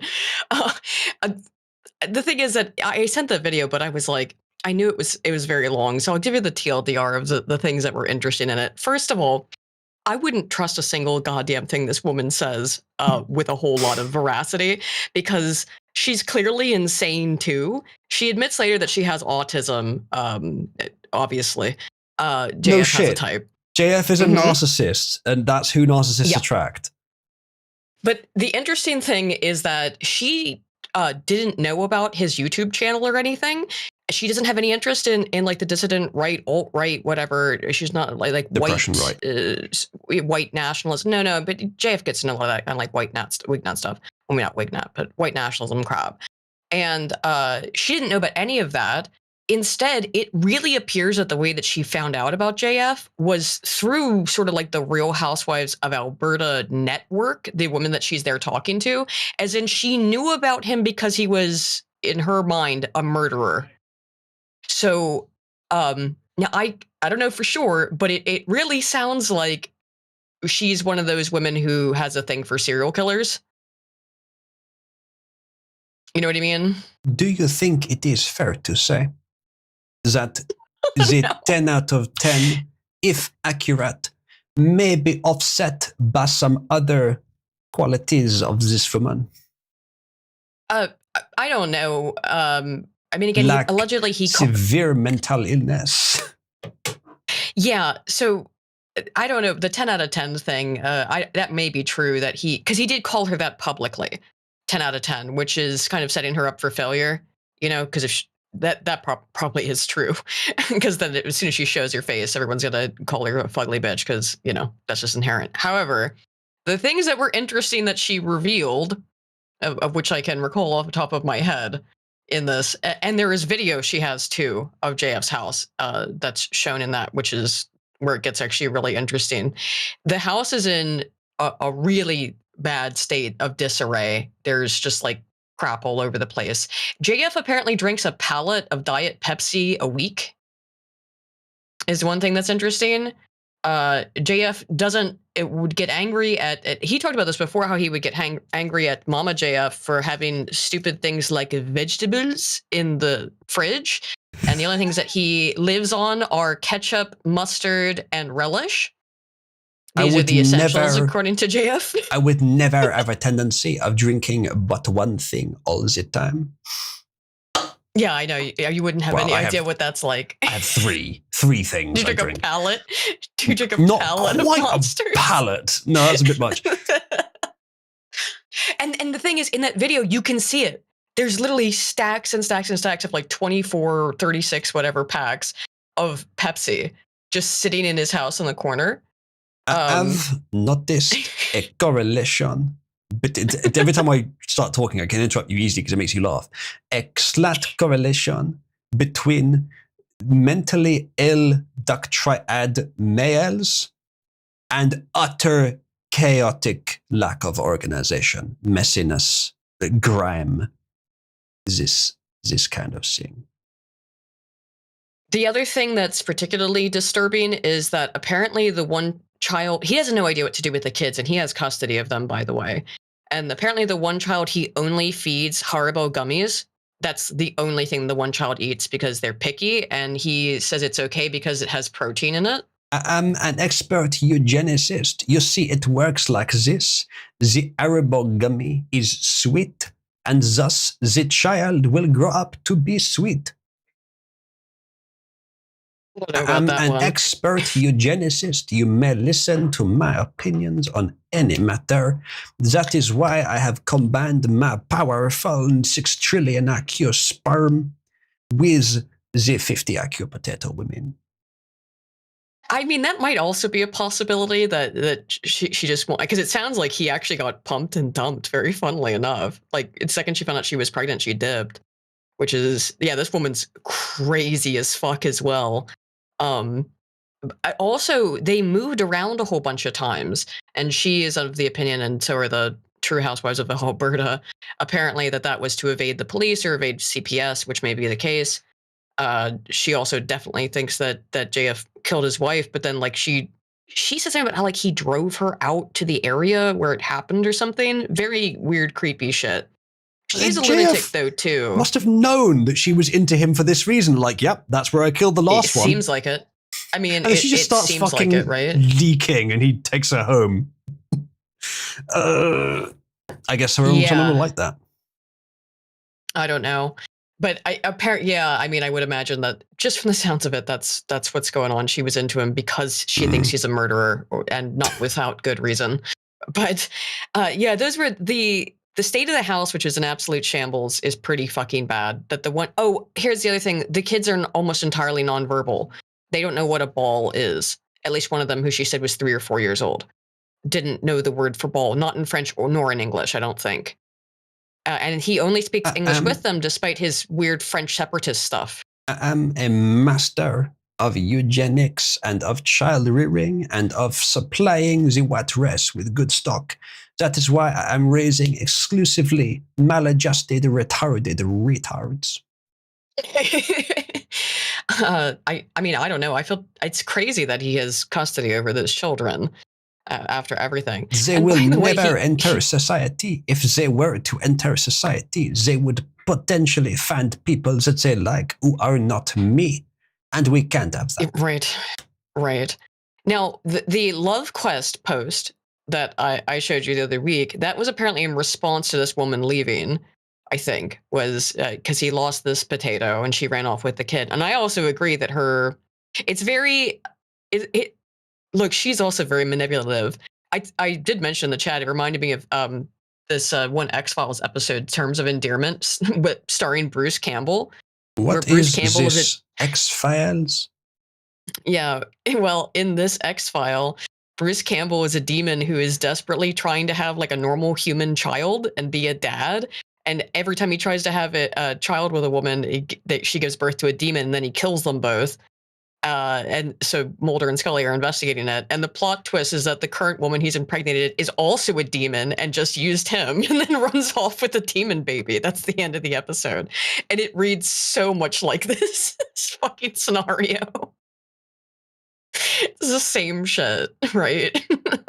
Listen, I am not a demon. I am French. It is a close distinction. I know it's very hard to tell the difference, but I can assure you, you look upon my fruits and judge their success. You can see all of my children are hapless retards, and that is consistent with me being French.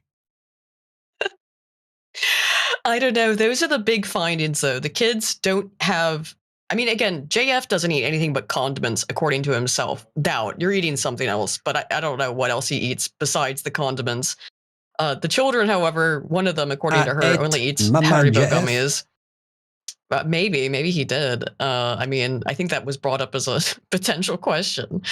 So the Haribo gummies, the house is in disarray. Cannot find the body is that I have gradually filtered it through my organs in the form of burgers, for which I bought the bread and condiments with Bitcoin dust that she left behind after I murdered her.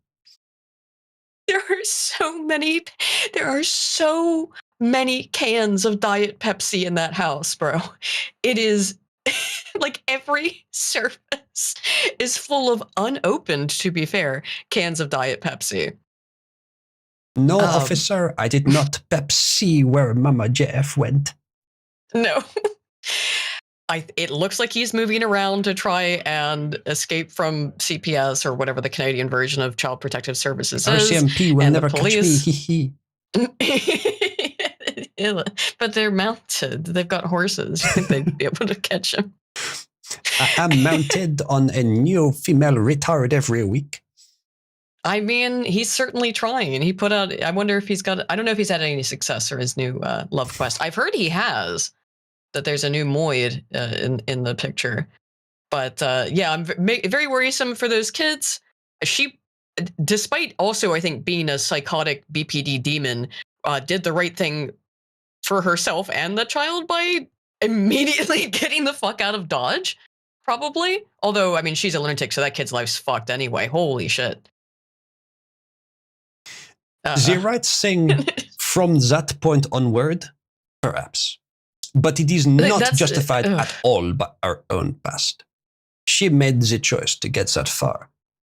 Oh yeah. Well, that's what I mean. Is it's just sad because this guy now has, I think, 3 children, maybe 4. So he has been able to accomplish his goal of spreading his high IQ phenotype.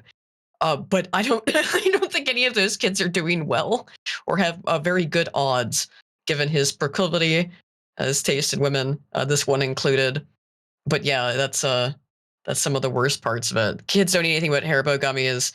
He moves around to try and escape from the police. He probably was going to kill her. He again showed her the site or something, or drove her around in the middle. She said it was at something like 3 a.m. too, when he drove her around the area where Mama Jeff went missing. That was what she was into. She liked the idea that she could be killed at any moment. It was at that moment she decided to have my child. She knew full well that I was mentally ill. She just wanted the child.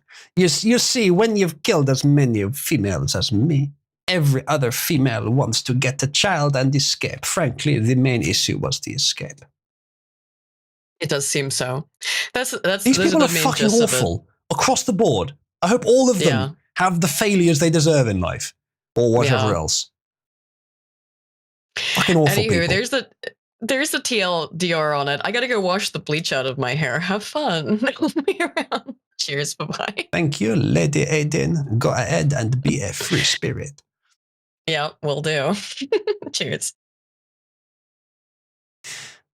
Indeed. Quattro, you have returned. Let us see if the board naturally gets you to the top, but you'll probably come on anyway.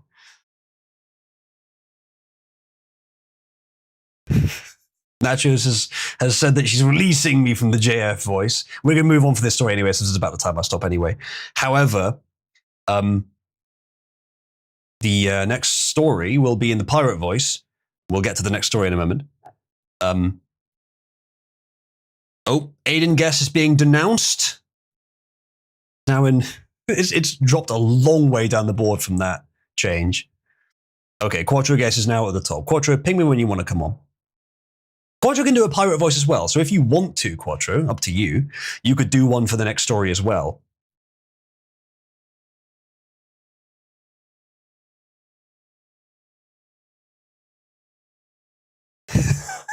Nachos and ahoy! Nachos and Aiden made friends during that story. They're now besties. I'm so happy. What an absolutely heartwarming story. Family annihilator. The fuck?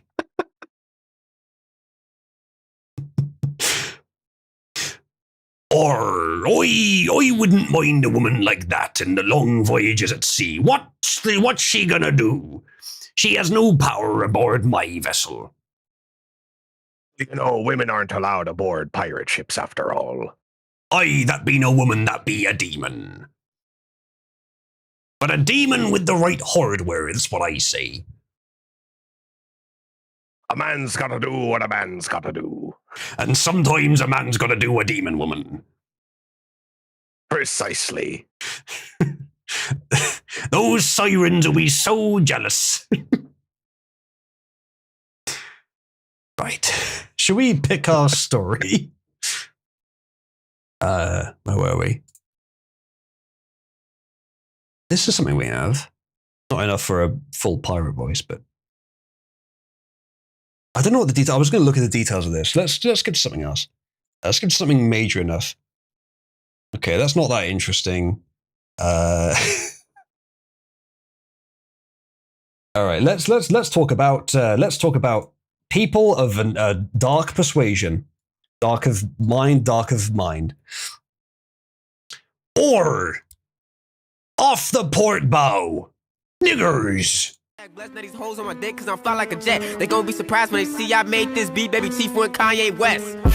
As long as the hoe outside with the zoo shit never see home. 26. Oi, be quaking in me wee booties. Or the sea shanty makes me shit an oar. Yar, I think I just shat me tooth, that was so bad.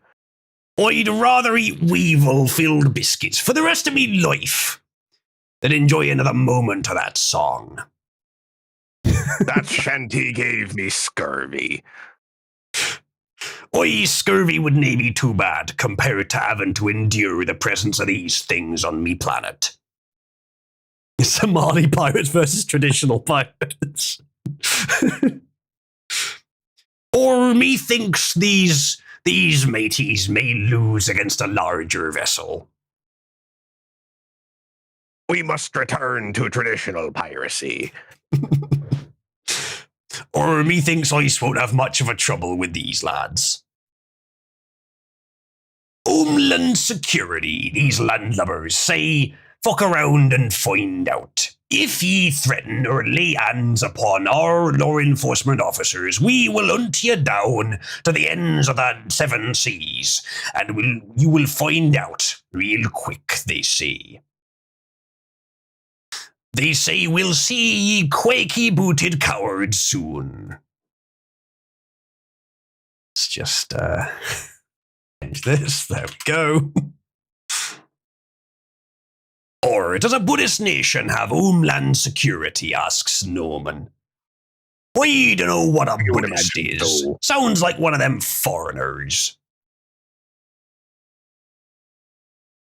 Or that were a short one. Next story. Or is this a topic for the pirate voice?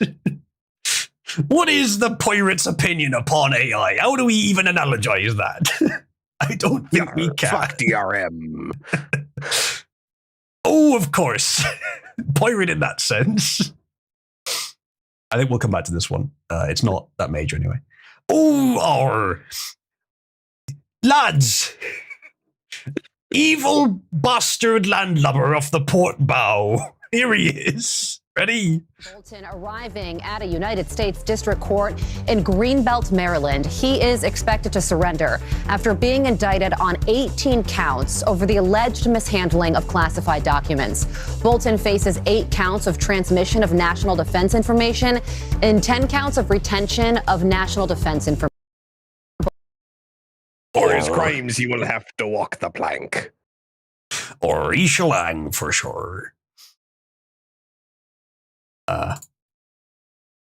Just indicted by a grand jury in Maryland. Do you have a reaction to that? I didn't know that. You told me for the first time, but I think he's, a bad person. I think he's a bad guy. Yeah, he's a bad guy. It's too bad, but that's the way it goes. Case against That's him? the way it goes, right? Or second mate Bolton. Cabin boy Bolton were seeking around between various ships upon port in the middle of the night, slinking, one might say, relaying details and logs of the captains, relaying details on their current storerooms. Methinks he walks the plank for sure. Some say his favorite sex position is being in the barrel. Or we've never had such a tradition on our ship, I can assure you, never, not once. Or we shall load him into the stocks. And no, it's not going to go there. We shall load him into the stocks and have him flogged for his crimes. Always kill a traitor before an enemy, Jimmy.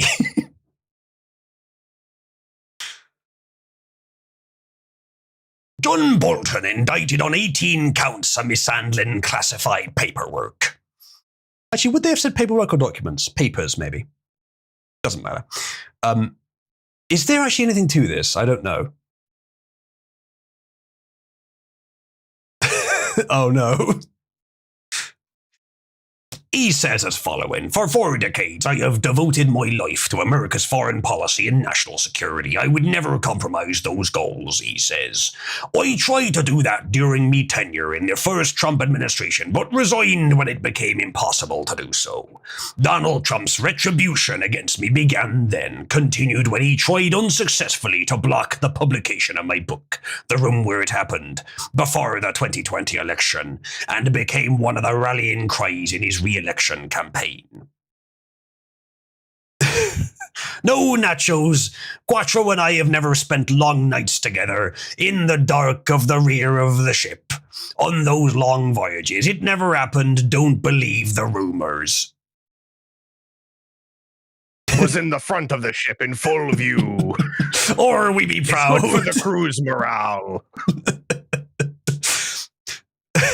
There's something quite like taking it up in the crow's nest. So I have a clear voice gay relationship with Atrilok and a pirate voice gay relationship with Pirate Quattro. Okay, good.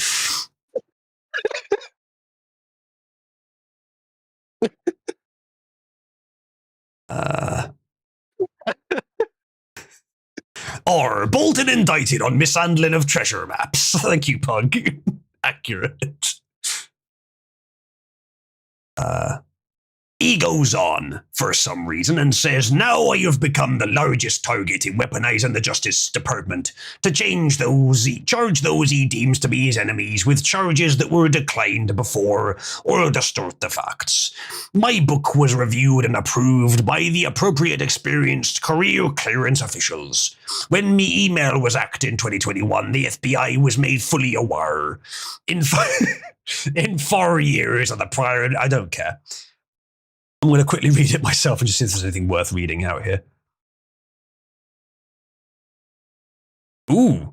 Say it don't be like it is, but it do. Or it do. He says, then came Trump 2, who embodies what...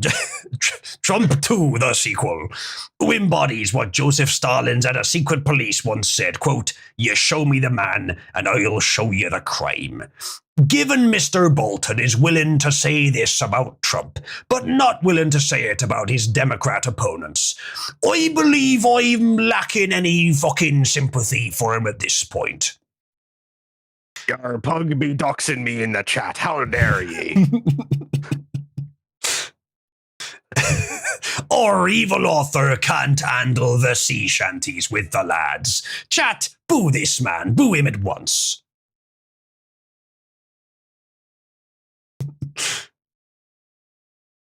Ye will be the second to walk the plank. Ye will. Pug, how dare you reveal me secrets like that? But yes, true. All right. What he says is irrelevant to assessing this case. Really. The FBI Baltimore field office led the investigation with oversight from the Justice Department's National Security Division. The indictment outlines 2 core allegations. 8 counts of transmission of NDI under the Espionage Act, and 10 counts of unlawful retention of NDI. We're gonna have to wait and see, I think. Trump said he had no idea this had happened in this little video. Who fucking knows? He could be lying, but given it's Trump, I'd say it's more likely he actually didn't know. I don't know. It seems unlikely, but I don't know why he would not admit it.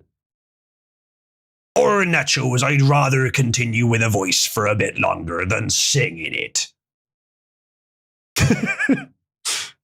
Or so that be all I really have to say on that story. We'll wait and see what happens to him, but I would tend to suspect that he's guilty and deserves the plank.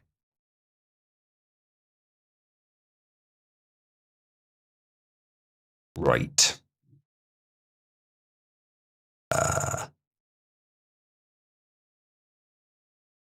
What be the next protocol? Oi, good fucking question, my my fellow captain. I have something on a wonder elixir.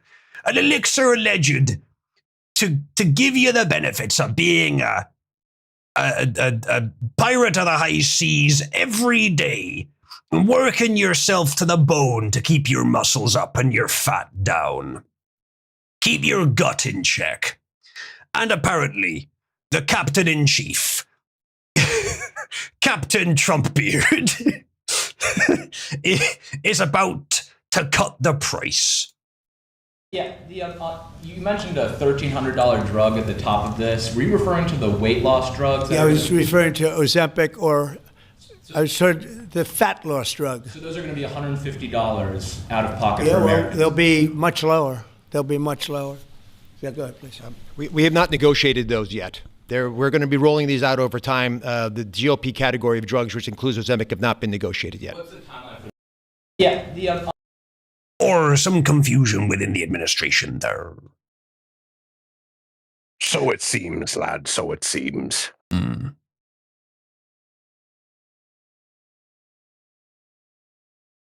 Is it price fixing? Or is it removing existing boundaries to the price getting lower as it was naturally? I don't know. Either way, did you know Ozempic cures tranniness? Apparently it I does. don't know anything about economies of scale. I just take what I want. Or you ever plundered some Ozempic? No, I can't say I have. I reckon it might be worth trying alongside fruit. I've been told fruit is mighty healthy and helps to stave off scurvy. My favorite weight loss drug is simply cigars. You don't eat them, of course, but you know. My favorite weight loss drug is 24/7 hard graft on the ICs and a bit of Ozempic on the side, I'm not gonna lie.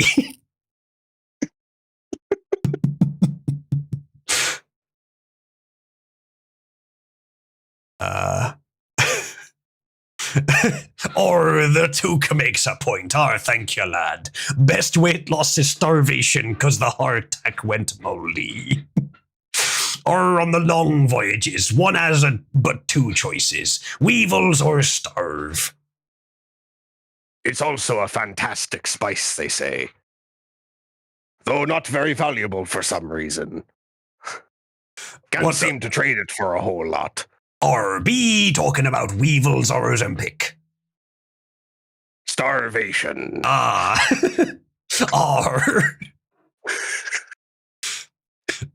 Or, I tell you what, Captain, I've sold plenty of starvation to the crews I've left marooned on the high seas after taking everything they had. Well, a man's gotta do what a man's gotta do. Or I suppose so.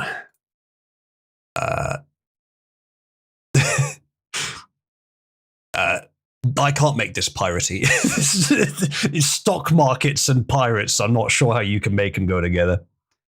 Well, you see, there's a bit of advice that I'm also not going to say is advice. What you do is you put out a few letters, over to the stock exchange, buy a few stocks in a competitor of a ship that you're about to hit, and you take all of its plunder.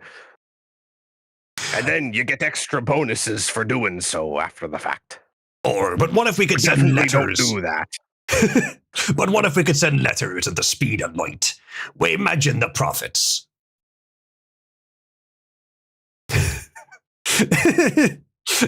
Me quarterly reports are looking low. Plunder the hedge funds, says the Duke. I spotted a BlackRock ship. I guess that's our next target. Or they're large but slow. We'll plunder them for sure. We'll take all the ESG monies. We shall find ourselves some I've booty. spotted something strange in the hold here. There's no money, only slaves. Or the captain of the last ship we plundered. How big was his nose, did you say? About 10 yards long. Or that's a big one, all right. Much in line with our experience. What a strange correlation. I feel to be noticing patterns.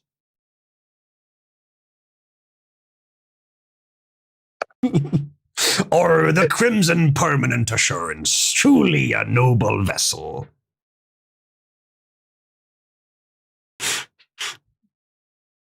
First Mate Busak says, "Hoist the colours, lads, I see BlackRock vessels on the horizon."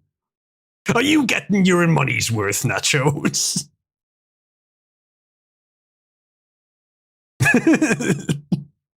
Or are you sitting there solidly laughing?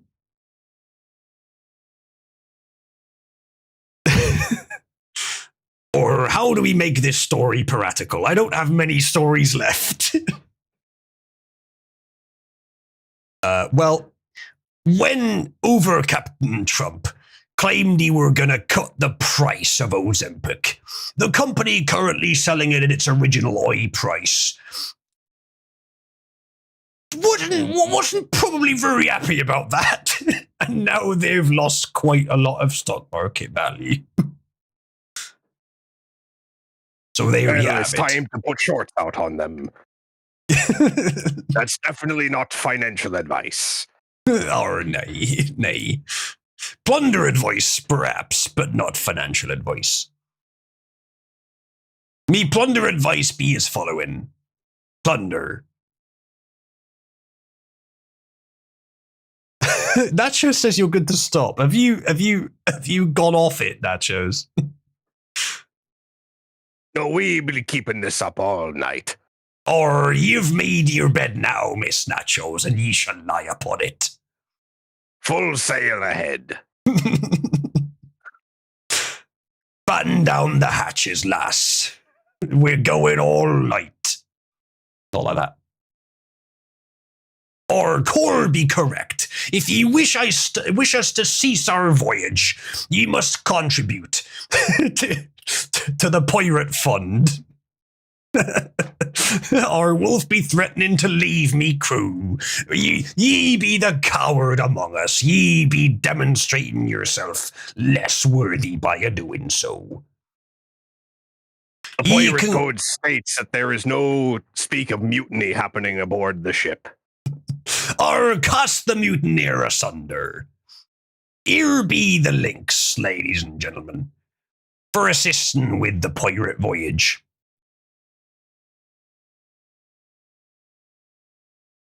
Right. What else do we have? Or let us talk about one of the worst landlubbers in recent memory.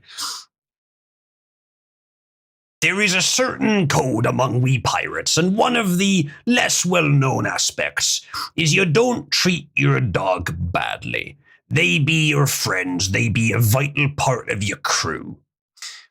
Furthermore, you don't support the unfettered sharing of the profits of the plunder with those who've done nothing to earn it. Now, who do we know of who's done both of these things regularly? Who's widely known for being a total retard? That's right, the Turk Roach himself. Assen. Or there he be. That be a normal photo unmodified. I know of no way to modify photographs. In fact, let's continue this meme even further. What the fuck is a photograph? You're a Turk. Turk off the port bow. Load the cannons. Cannons loaded. Or fire immediately. Give no quarter. Chat, press 1 to give no quarter. Press 1 to not even give an eighth. Everyone in the chat is a cannon fired at the Turk. Arr. With a square cannonball. Or what? What does that mean? Well, you see, against Christians you use round shot, but against Turks you use square shot. Or good point.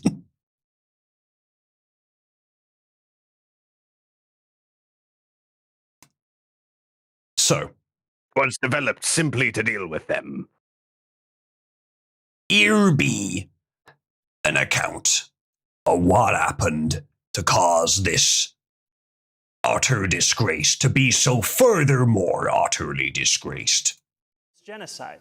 And I find the comments that Hassan made on 9/11 to be objectionable and reprehensible. And I also think that part of the reason why Democrats are in the situation that we are in, of being a permanent minority in this country, is we are looking only to speak to journalists. Or he weren't kidding. Or as far as I've heard, Hassan's been simping for this lad, this other Turk, for years. And now the first mention he's made of him is negative. Or I think this might be his just desserts. There is one that ought to walk the plank straight away. It said that the thing that the left is best at is infighting. Alas, they be so artless and soulless it doesn't actually hurt him to do so. Be careful celebrating too soon on this kind of thing. Revlon says, Hassan had a massive absolute meltdown about how he hates his life. Hates streaming, hates the left, hates the right, and how everything is miserable. He might be a grifter, but I believe him when he says he is miserable, and it is very heartening to me. Or I agree. True. True based.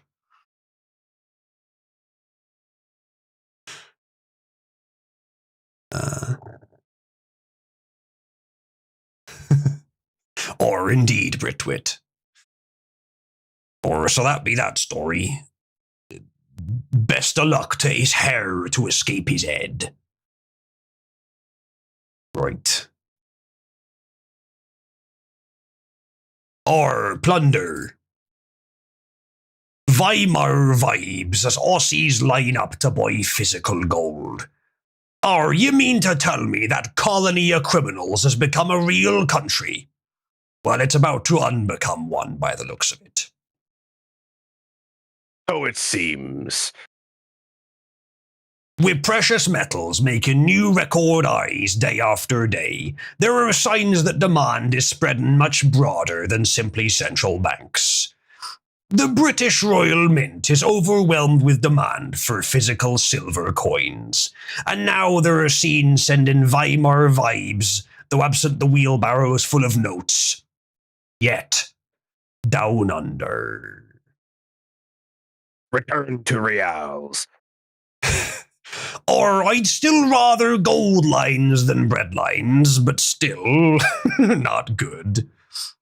Get your doubloons while you can. Or get ye that booty, whether it be thick Latina or regular. At lunchtime on Thursday, they reached 60 meters, a real-life demonstration of the gold mania that has pushed the price up over 50% over the past 12 months. Or get on me level, I've had gold mania as long as I've been able to walk upon the plank of a ship. If you don't buy, you'll miss out, says Matthew, who declined to share his last name. In theory, if the US dollar crashes like they globalists want, what's the equivalent? There isn't one. Gold can go to $100,000 an ounce in 5 years. Absolutely, it's realistic. Gold's money, he says. All the other stuff is just paper. Or is a man after my own heart. Plunder the holds, take what's theirs, but don't bother with the notaries. Maybe Britwit. Matthew hates the banks, media, and government, they say. He's anti-immigration in his early 70s and travelled to Sydney on Thursday from his Hawkesbury home to join a queue of Australians to buy gold from a bullion store on Sydney's Martin Place. A former tradesman and electrical engineer, or what be that? He says he used to be a Labour voter who thought socialism wasn't too bad. Or they didn't earn the plunder, they don't get a jot of it. But the left you has don't gone put in the work, you don't get any shares. Oh, so true, so true. Go off, King. But the left has gone so far crazy now, he complains, and now I'm classed as a crazy far-right Nazi. That's what they call us when we're walking on the freedom marches. Or sail upon the freedom seas. The ABC Bullion Gold Queue is multicultural, young and old, with most casually dressed as throngs of smartly dressed office workers race past at lunchtime.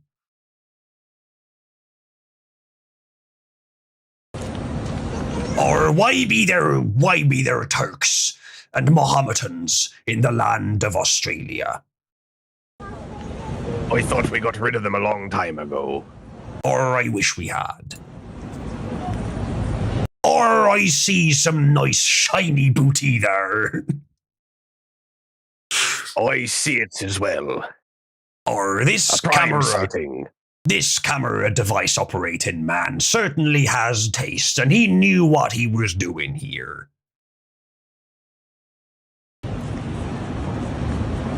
Or I'm no longer concentrating on the gold. Or this is the kind of booty that really gets me distracted. I think I have found a different kind of gold. Or it be true, me peg leg isn't the only hardwood about me body now. Something full mast.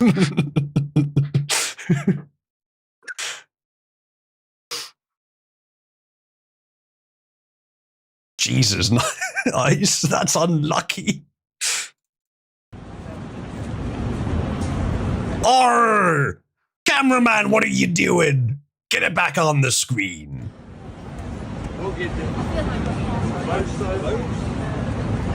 So close yet so far.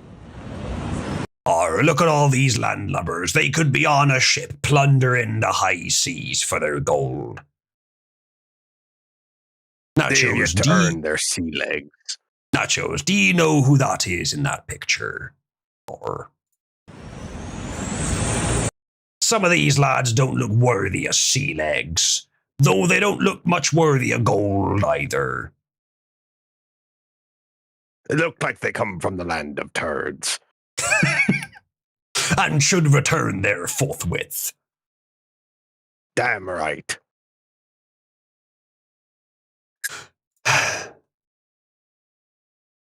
See what else we have. What's this one? Or, speaking of camera devices, I think the left may have just made a decision which is likely to backfire on them. Obama-appointed federal judge Sarah Ellis has ruled that all federal agents operating in Chicago under Operation Midway Blitz must now wear body cameras. Or I'm in the unusual position of wholeheartedly agreeing with you, lass. There's no way this could possibly backfire on them. Or no way at all. You've utterly plundered and scuppered us here. No problem at all for you. We, on the other hand, will be massively embarrassed by the unjust things that the police officers are definitely doing. And no hint of evil, savage landlubbers will be picked up upon these camera devices. Indeed, ghosts they appear to have learned nothing from their past voyages, unsuccessful though they were. Return I they had another did. thought. Go ahead. It appears that we've been given yet another reason to increase their funding. I doubt it's in the budget already for that many body cams. Or lads, I think we're gonna be in with a bounty of plunder in this one. Breaking news, a federal judge issuing a major expansion her order concerning federal agents involved in immigration operations in Chicago. She says all of them must have body cameras, all the agents there, and then they have to keep them turned on while they're deployed throughout the city. Or I completely agree, it'll be very entertaining. Chat. Crew. Press 1. If ye wish to see, from a first-person perspective, the industrial process of deportation and of resting the high seas of turmoil in these enemy-occupied cities. Plunder the strongholds.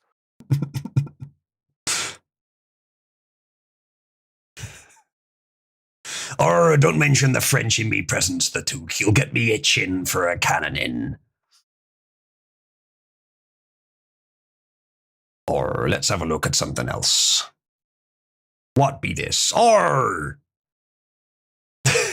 gold has been funneled to an ally of the American government to keep them afloat, or get it, 'cause afloat. The Trump administration, over Captain Trump, Pirate King Trump is doubling its Argentina bailout to $40 billion. Oh, God. Poor Israel. They're getting almost nothing by comparison. Never mind the hundreds of billions they've already been sent. Never mind them.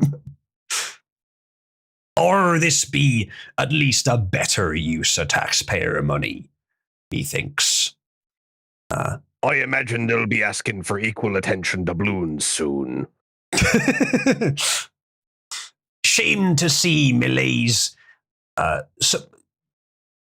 supposedly good ideas not 100% working out on their own. They've done very well so far. I think there might be something more afoot here causing problems in Argentina. Oh no, he's doing a bit too well for himself, showing up the globalist strategies by winning with libertarian ones. Quick, let's sabotage his economy. As most globalist powers do have the power to sabotage entire nations' economies at this point. But doing so would be expensive, and I think they have a limited access to do so. Livestream multi-quotations indeed. So perhaps Trump is merely battening down the hatches for that attack, such that Milei can endure it and continue to do good for his country. However, I don't claim to know for sure. It's far beyond the waters I sail, frankly. Perhaps our local Argentine sailor Zenman knows more, a valued member of me crew. Yes, Miss Paladin. We have been pirate maxing the whole time you've been gone, or... Indeed we have. Just think, next time we meet, you're gonna have to endure this voice for the entire time if I feel like it. I can rapidly alternate between this and the JF voice, whichever one annoys you more at the time. Or... I've always known you wanted to go pillage some booty. Or unlike you, ye who volunteer regularly for barrel duty, or... I broke you there for a second. Do you know how difficult it is to actively convert what I want to say to pirate speak on the fly while still maintaining the accent? Crewman Ted. Or getting the barrel. He doesn't appreciate it. He could never understand. Or Revlon, I know not what be bussy, but I know for sure Ted be into it. Aiden says no thanks to me voice. Well, too bad, lass. You have made your bed.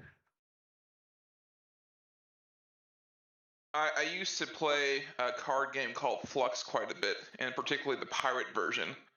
And there was a card that made everyone speak like pirates. So I actually have a lot of practice. Or not the only thing you have a lot of practice with, lad. Alright. Some say that Ted is capable of sucking the barrel of a cannon without even unhinging his jaw. Or Lady Aiden's threatening to fly straight over me rather than coming to visit for a bit. Or I believe I found a voice which will annoy her. Yes, or... Many great hours of fun will be had. Or...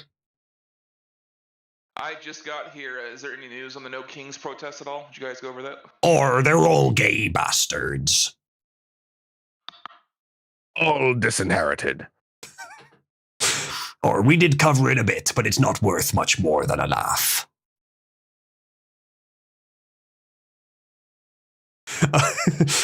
Or Nachos be admitting to Aiden that it was all her fault that we be sailing the high seas.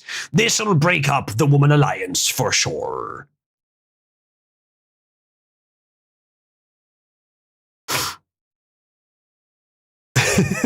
Or the Took be right. The US has no king, much to the chagrin of Lady Paladin. Therefore, the protesters' goal were already achieved before the day even began. So, are you considering doing a Sea of Thieves stream for the server? Or, once again, Ted be a mono man, only capable of one thing, trying to force everyone else around him to play his game of the week. Actually, Sea of Thieves does look quite fun. I wouldn't mind giving it a try sometime. It's the perfect game for your pirate voice. Or, Wolf, what be the difference? Legit, what be the difference? It's the same accent, that's the whole point.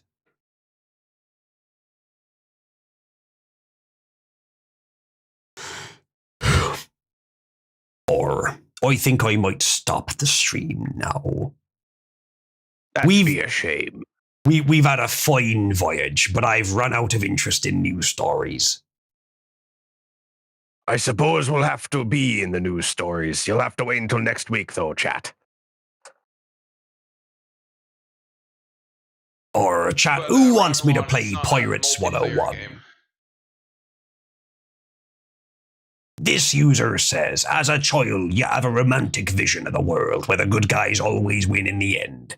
How horrific and jarring it is when you finally realize history is littered with the corpses of the good guys, while the most evil, disgusting creatures currently run the world. Or there be some truth to this, but it's not as clear-cut as he says. Sometimes the good guys just weren't practical enough, and weren't actually good for everyone in the end anyway. However, even as the history of the world is scattered with examples of tough but nasty people who get power, we have entered, I believe, a somewhat different age now. With the power of information being so strong as it is, truth has never had more of a practical advantage. And so it is a time where good can win more often than at any other in history. I believe such historical analyses, devoid of the analysis of how things have changed, are ultimately in aid of a deliberate self-depressed attitude, and the people who make them, frankly, were already going to find a way to be depressed in the first place. Don't base your politics on your will to be depressed, chat. Crew. Base them on a sensible assessment of the world as it truly is, and try to maintain ship's morale. And that be the end of our stories, except for a few I had just in case we needed more, but they're a bit boring. So I shall wrap up there. Or, as Ravelon says, good guys don't always win, but neither do they always lose. I'd like to remind you the British Empire was a fine thing. That was the good guys winning, and let ye say no more against it. Facts, the British Empire is one of the greatest forces good in human history. Or I must agree. Thank you to Crewman JPEG, who says, since the stream is coming to an end, just a small reminder to leave a like and subscribe. Thank you, JPEG. Your assistance to the crew is truly a noble and valorous thing. Those on YouTube, let's try and see if we can trick YouTube into promoting me channel, or give me a like and subscribe. Do it now, faggot, or you're gay. Or, as Nacho says, join the Discord. That be me inner crew. We shall have a lot of fun. After me stream today, we shall head down to the pit. We shall chat as men of the sea. And then we shall perhaps watch a play put on by the Amdram performers on our ship. The analogy be breaking down hard proper now. Or what's For our those ship's of you name? on YouTube, Asks Nachos. you Go are more ahead. than welcome to join the crew. You'll get as much grog as you can drink. Or Wolf says, do not join the Discord. Ozulu is always like this. Or I be from the south of England. My accent is only very slightly different from this. Or chat, here is a suggestion, perhaps one for Nachos. Did you know Aiden does a fantastic Southern Belle accent? You could try and force her to do one to match me rural accent. No, says Aiden. Or yes, says me. Mayhaps we shall endure it in the chat afterwards. Ladies and gentlemen, the voyage is at an end, and now we commence the interstitial parley. Good night, ladies and gentle pirates.